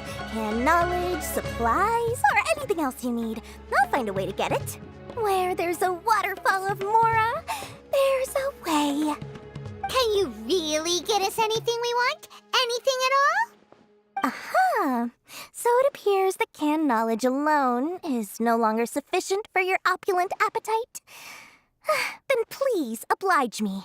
Tell me what you have in mind. Oh! I knew customers with pockets as deep as yours would undoubtedly crave something more profound than ordinary canned knowledge. But you know, that kind of information isn't going to be cheap. After all, I had to work really hard to weasel my way into the auction site. Not to mention that if anyone found out that I was the leaker, I would be in big, big trouble. But how can we be sure your information is accurate? Paimon's curious how you just happen to have this kind of info the moment we need it. Because to me, anything of value is what I consider to be my supply. Therefore, I must always be aware of what's hot on the market in order to secure more sales. As for the information's authenticity, well, you've no need to worry about that. I used a camera to take a picture of the transaction. That way, no one can dispute it. It's always a pleasure doing business with such sterling patrons. Now that you've paid in full, here's the scoop. The Divine Knowledge Capsule was purchased yesterday by a certain Misery, the leader of Ain el Ahmar. Ain el Ahmar? You mean the Eremites who worshipped King Deshret? Ah, so you're already familiar with them. The group has done everything in their power to obtain the Divine Knowledge Capsule. After all, they believe it contains the power of King Deshret. That Divine Knowledge Capsule is unlike any other canned knowledge I've seen before. It was glowing bright red. The capsule is clearly visible in the picture I took. You can look for yourself. Thanks for the info, Dory. Please, it's my pleasure. It's all thanks to discerning customers such as yourselves that my efforts yesterday were not in vain.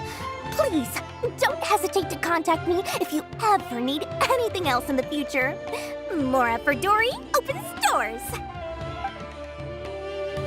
Well, we figured out where the Divine Knowledge Capsule is. It turns out it ended up in the hands of Ain el Ahmar. Let's head back and talk to Al-Haytham.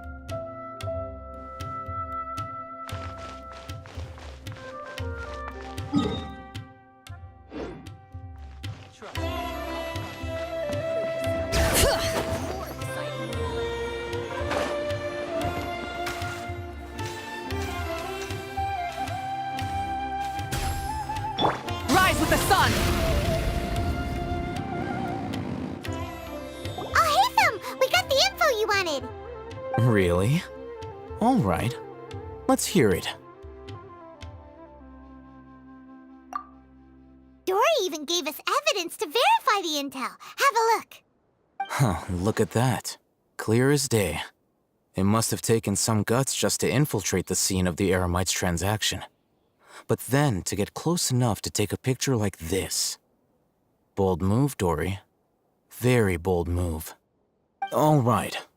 The person in this picture is indeed Misery, the leader of Ain al-Ahmar.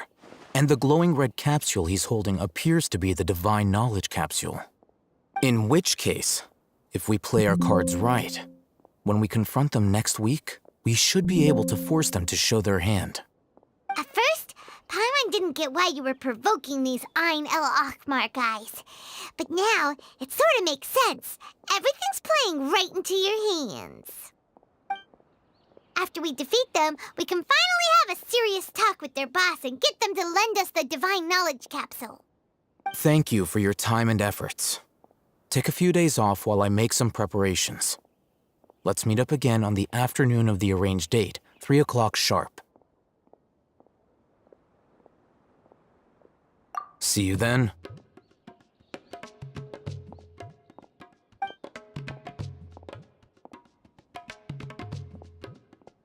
Oh, Haytham sure is taking his time. Where could he be? Oh, there he is.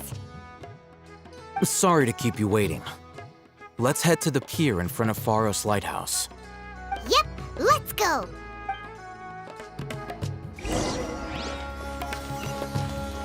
Full throttle!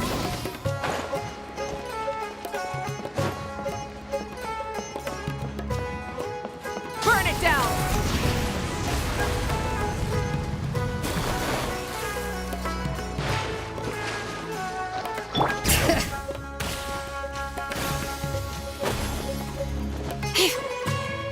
Oh, Haytham. I knew you were crazy, but I didn't know you were crazy enough to actually show up. It was I who demanded that these negotiations take place. I was more worried that you might go back on your promise. But this is turning into quite an occasion. I also brought some backup. I assume you don't mind. Backup? Aren't you the brat from the restaurant the other day? You've come to support this lunatic because he helped you out? Fine, your funeral. I'm not going to mince my words. Once we're done with you, you'll be nothing more than fish food. Get 'em, boys!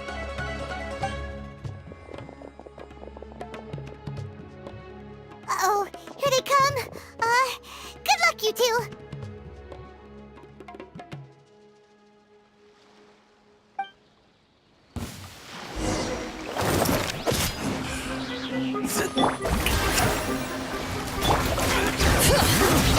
Pyroclastic surge! I'll take my leave.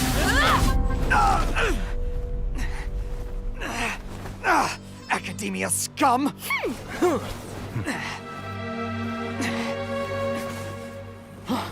Boss, finally! Did you use it? Great! Now we can...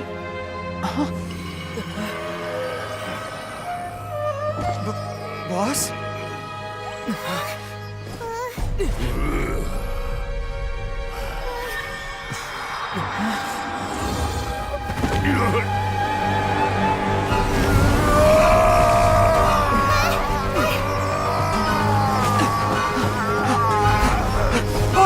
Boss! What's wrong? What happened to him? We have to cut his Akasha connection, now.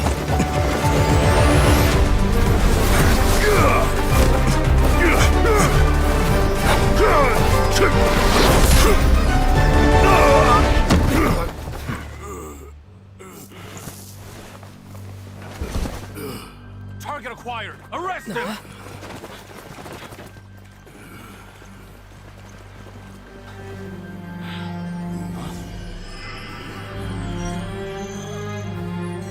Do not impede our work. Is that understood, Al-Haytham? Of course. I was only trying to help. Take him away!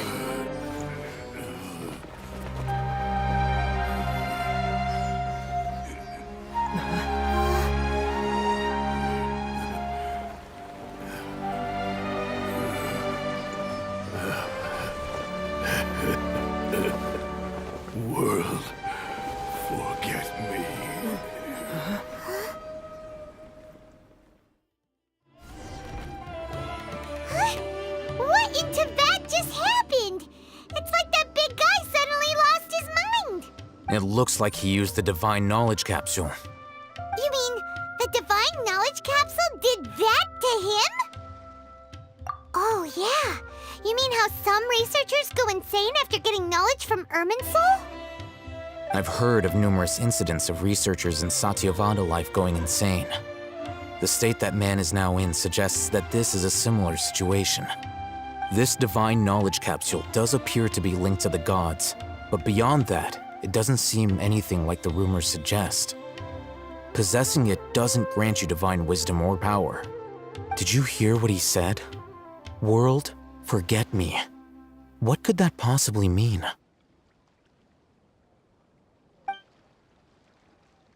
If the mantra took him away, then that means the Academia got the divine knowledge capsule back too. What a shame. We were so close. Still, Paimon didn't expect the divine knowledge capsule would be so dangerous. Imagine if we tried to open it.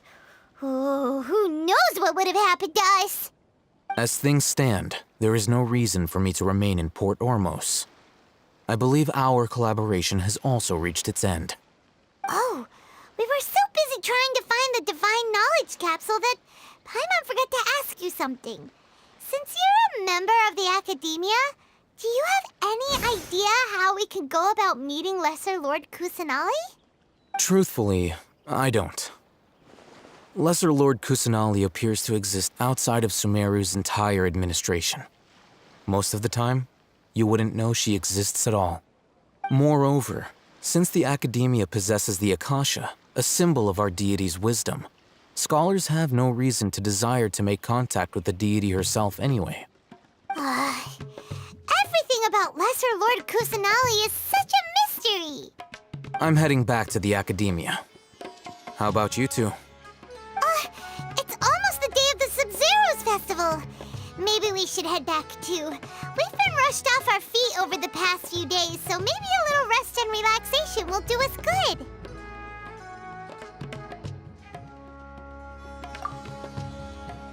Then we'll part ways here, Alhaitham, until we meet again.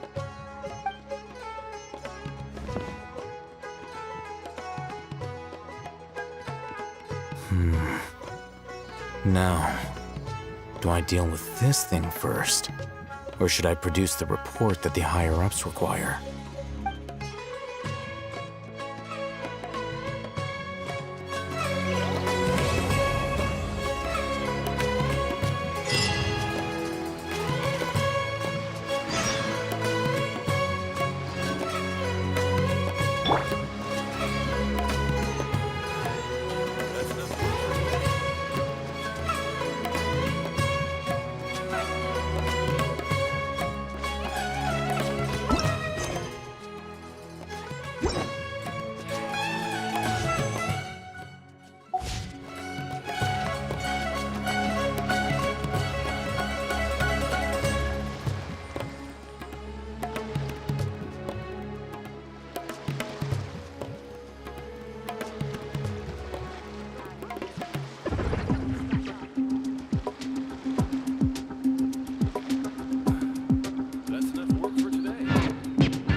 That's enough work.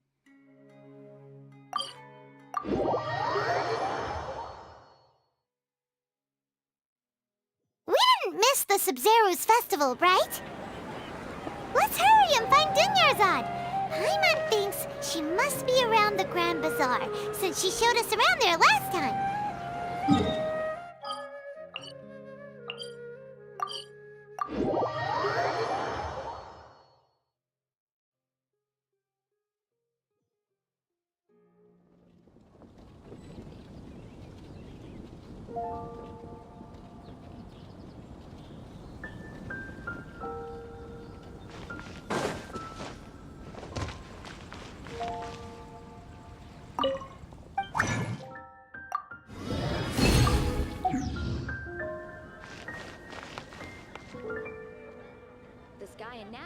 Did you hear what happened with the sky? Ancient Alpha. It truly is fascinating. Has the most prosperous commercial port in all of Tibet.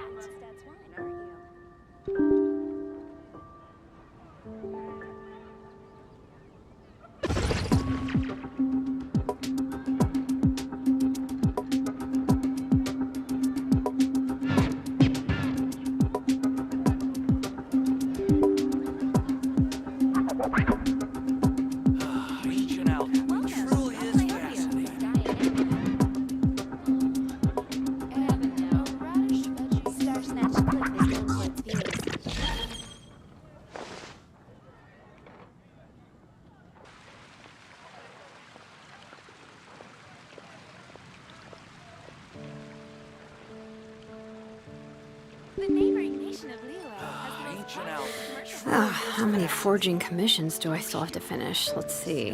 1, 2... Not so many as I thought. I'll get to them tomorrow. You're also here for Mondstadt.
Ancient Alpha. It truly is fascinating.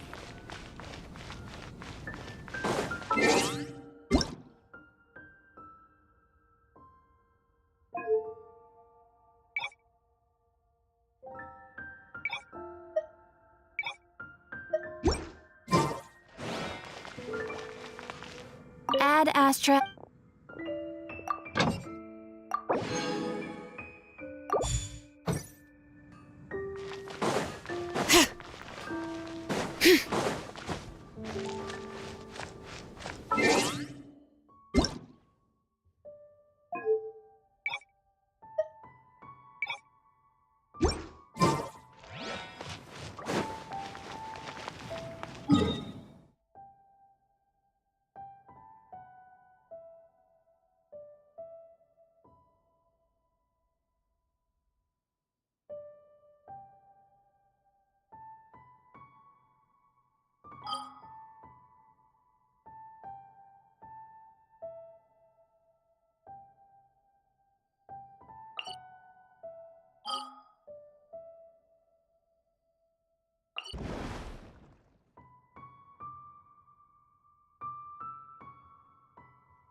it up!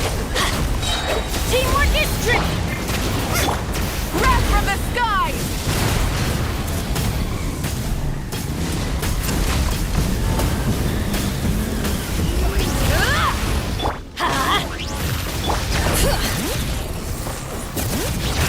Letting brave names echo! Nice and spicy. Light of the blazing sun! Incinerate! Out of the frying pan. Bring it! Let's light it up! I'm going in! You're toast. Wrath from the skies! Rev the engines!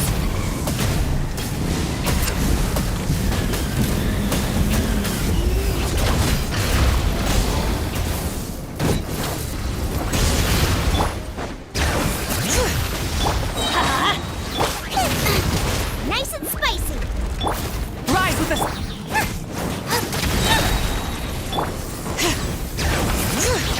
Everybody stand back! Light of the blazing sun!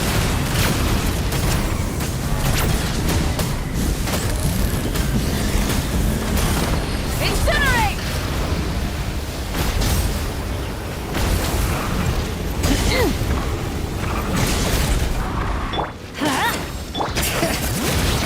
Boba, get them. Teamwork is dream! Wrath from the skies!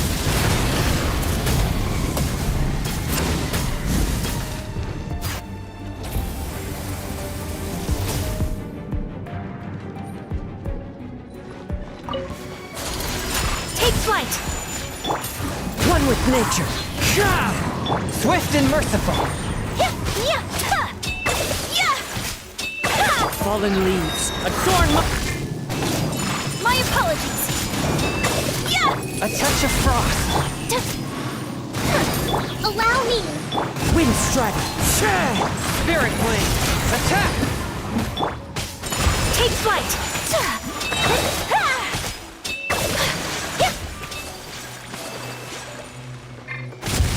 Sakura swirl!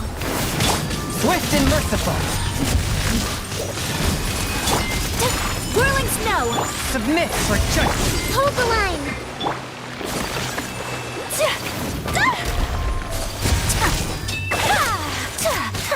Take flight! Forth my blade. Spirit blade. Attack.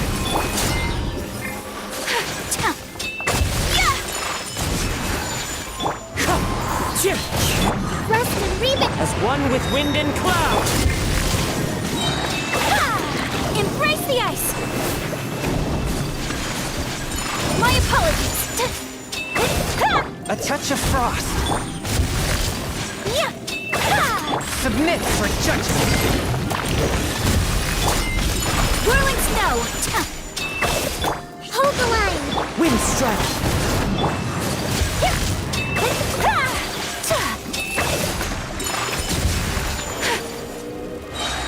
Kamisato art!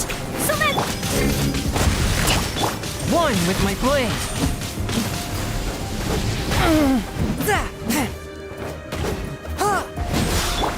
Take flight!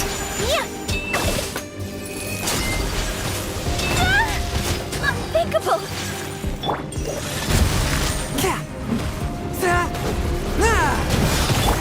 Into the wind. My apologies! A touch of frost.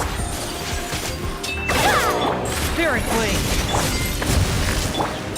Whirling snow!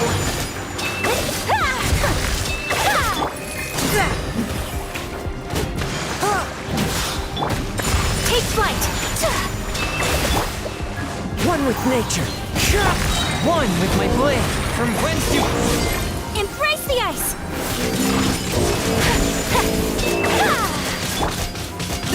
Allow me.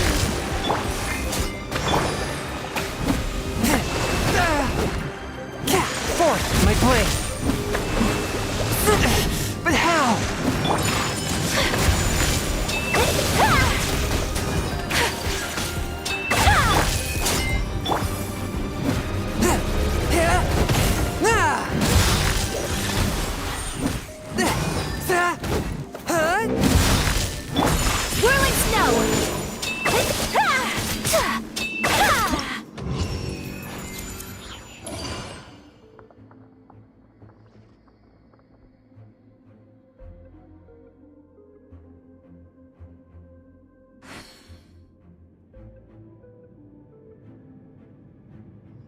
A blade embraces its duty, as a jeweler cherishes their gems.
Hear the echoes of the valley!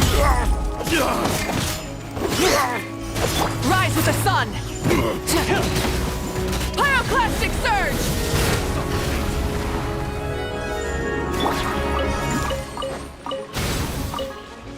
Bring it! Let the mountain's veins boil! Picked the wrong test subject. There's a lot of good stuff in here. Want to split it? Just kidding. You can take it.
down!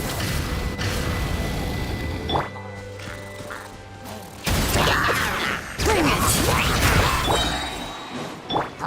Overruled, everlasting as the moon! What greater pleasure is there than the... Shower me with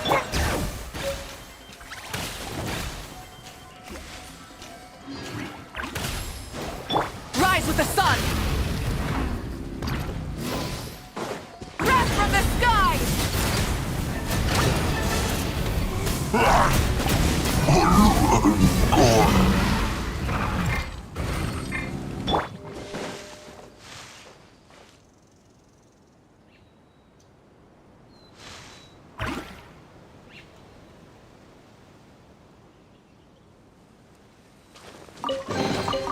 Take it! Go on. You have my...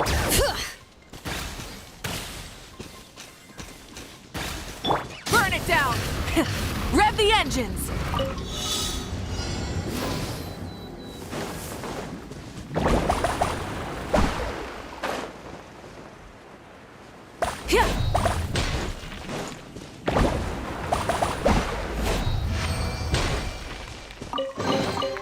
The rewards of...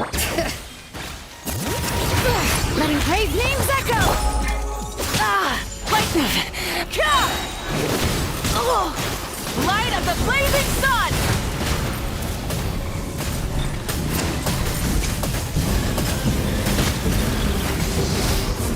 Bring it! This is where you fall.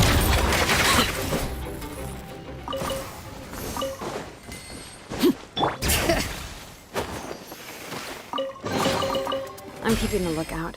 Don't worry, there's no ambush. Bring it!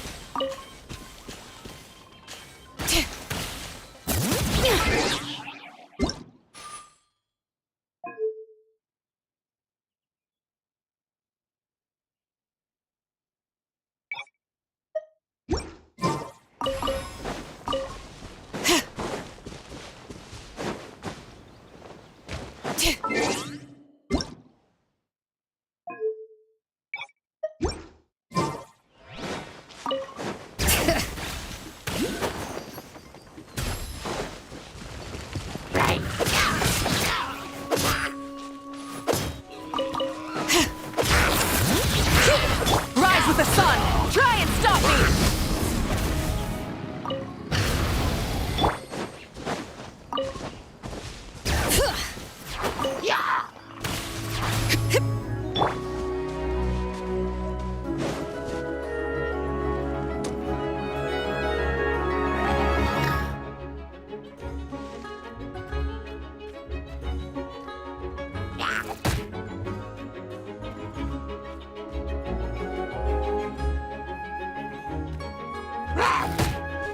Burn it down!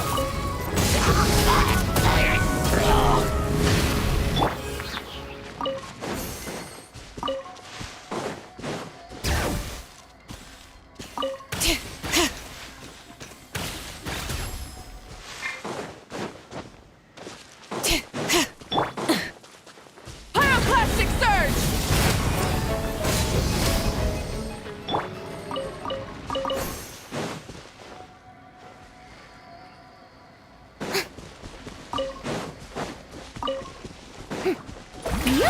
Bring it!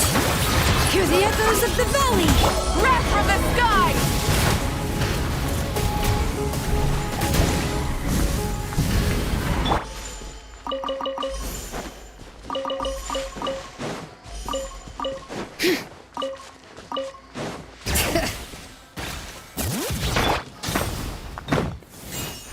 Full throttle!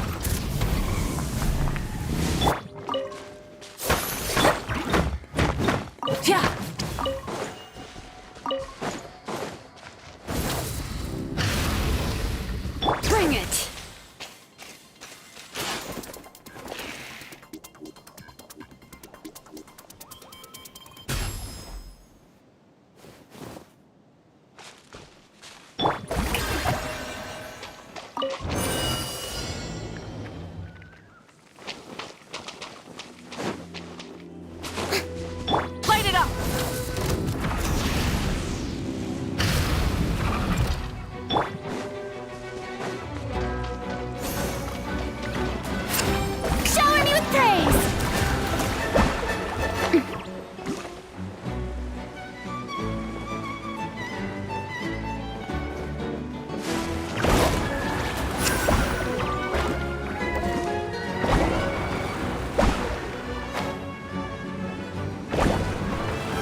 interesting trinkets for me.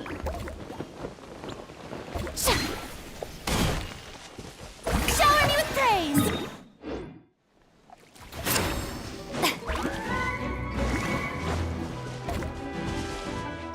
Rise with the sun!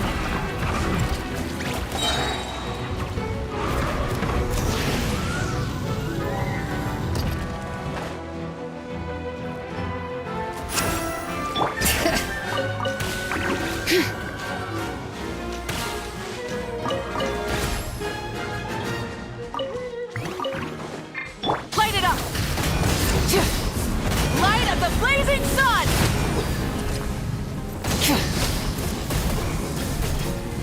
Incinerate!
Bring it! Rise with the sun! Pyroclastic surge!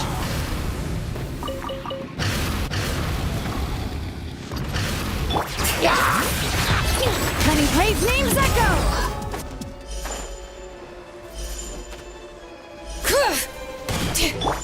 Full throttle!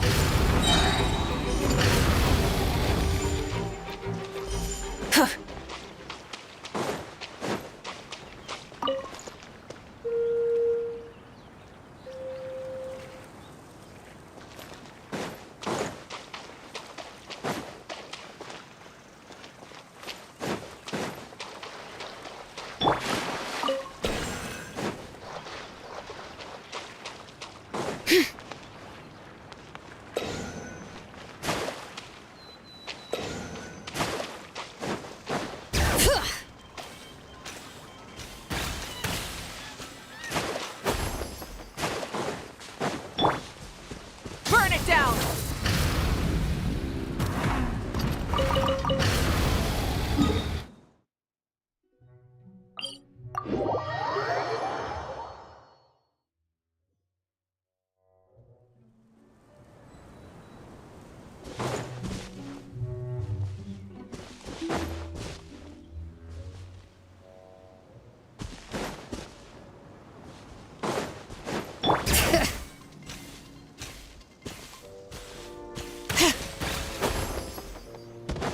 Rise with the sun!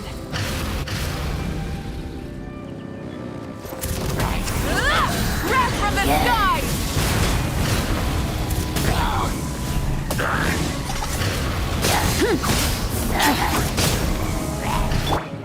Strike a pop! Laid bare!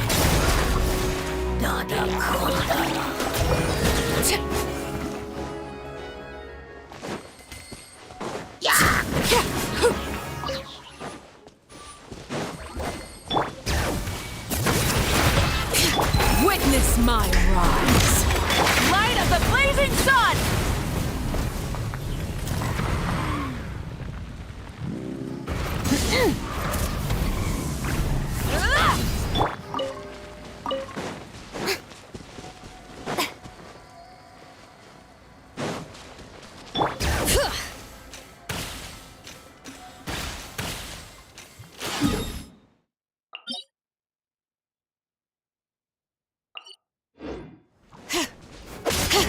Hear the echoes of the valley!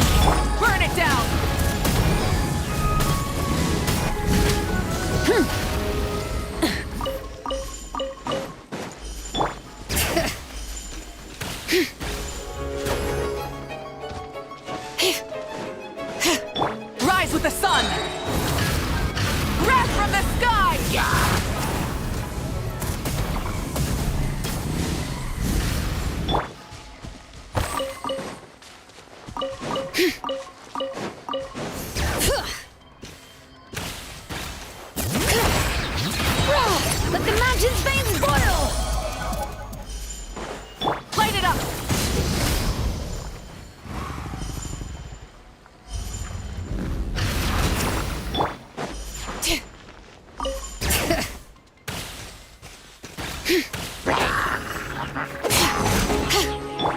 Overruled.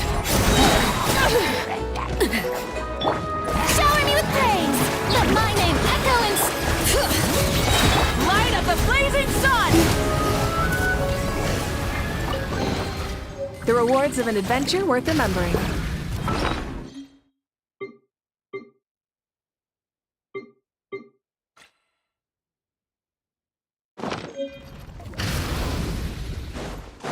Bring it!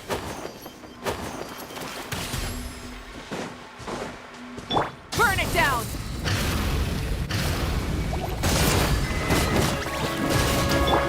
Laid bare.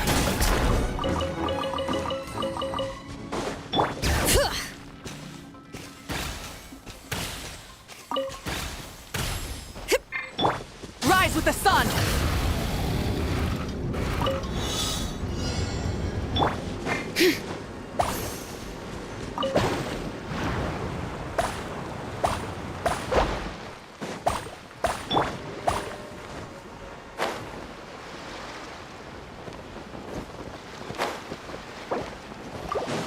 Bring it!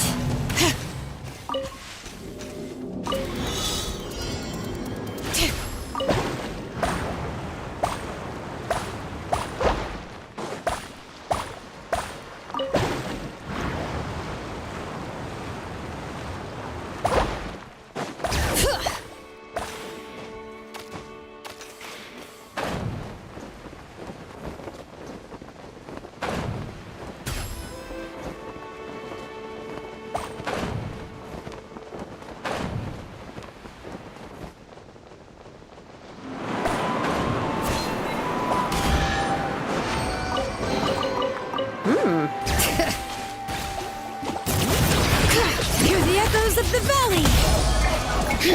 Wrath from the skies!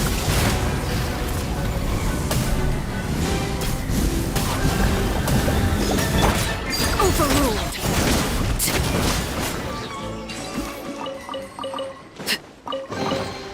Ah, something with which to commemorate this occasion.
Splendid! More interesting trinkets for me.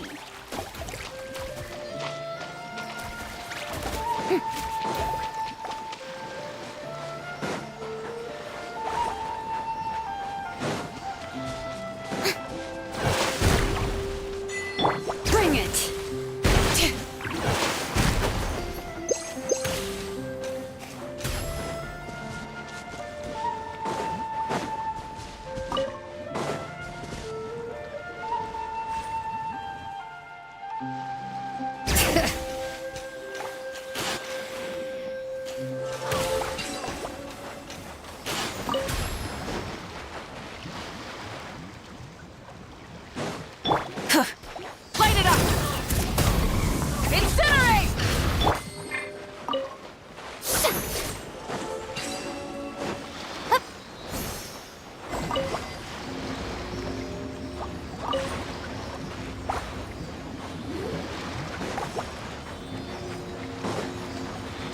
Bring it!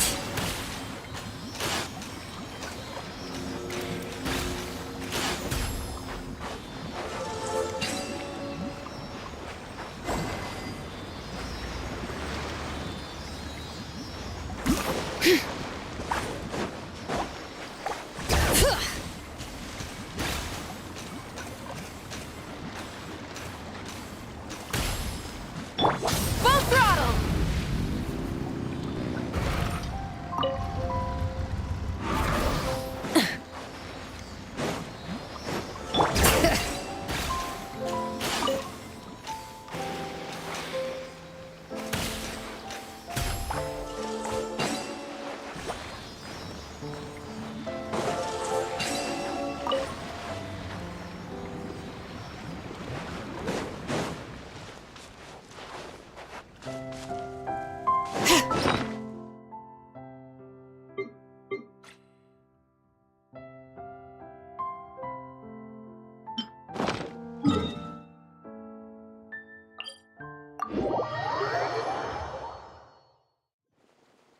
Bring it!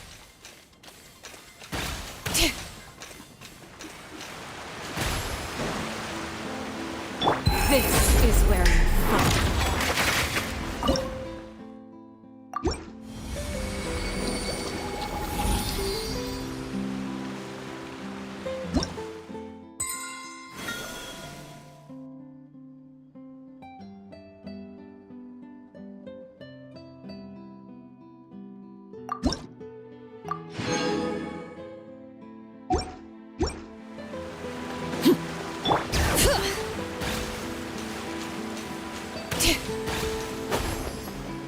Burn it down!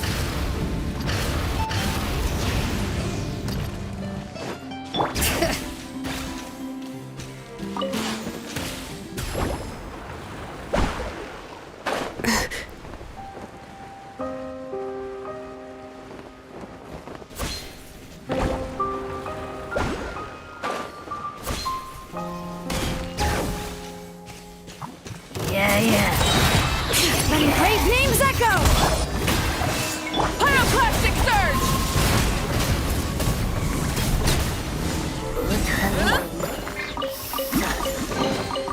Take it.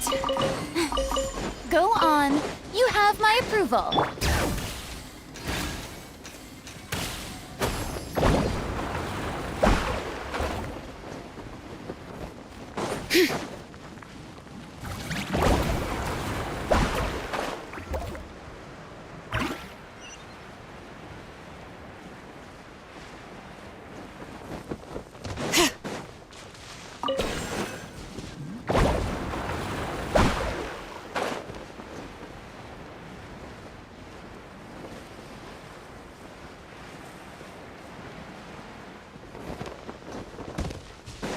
Bring it!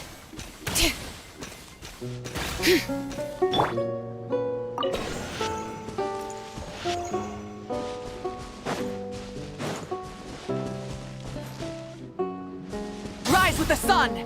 Try and stop me!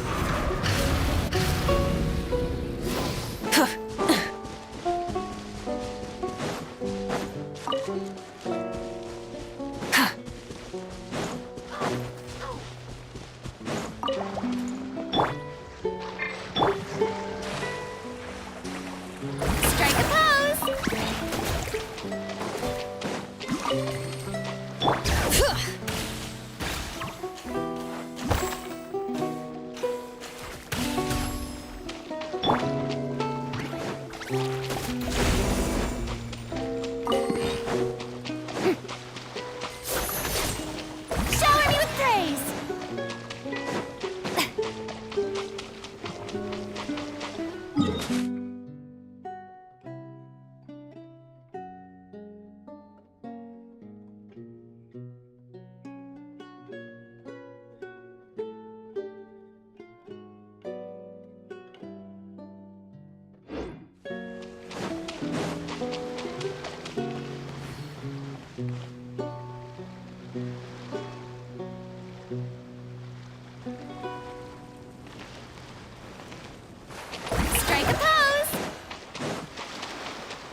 These should be worth something. Go on.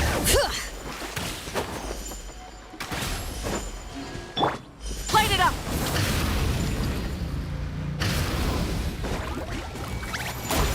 Wrath from the sky!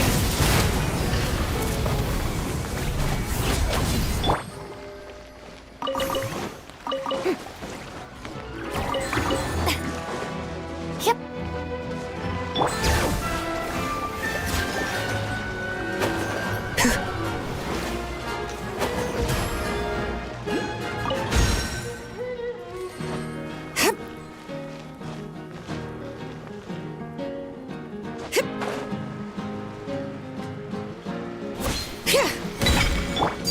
Laid bare, witness my rise. Rise with the sun!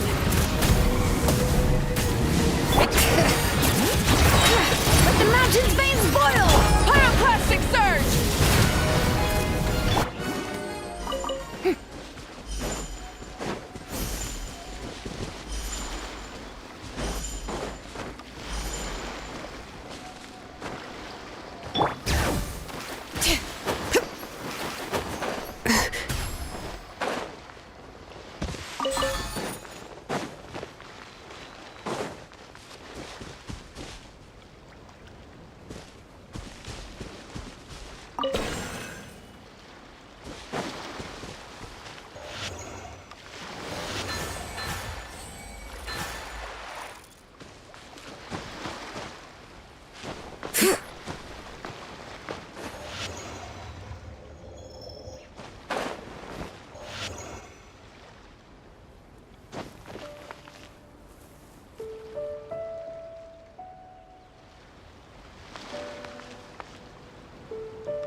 Bring it!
Yoo-hoo! Let the world fly!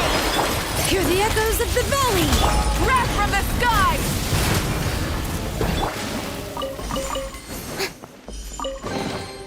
Take it! Go on. You have my approval.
have my approval.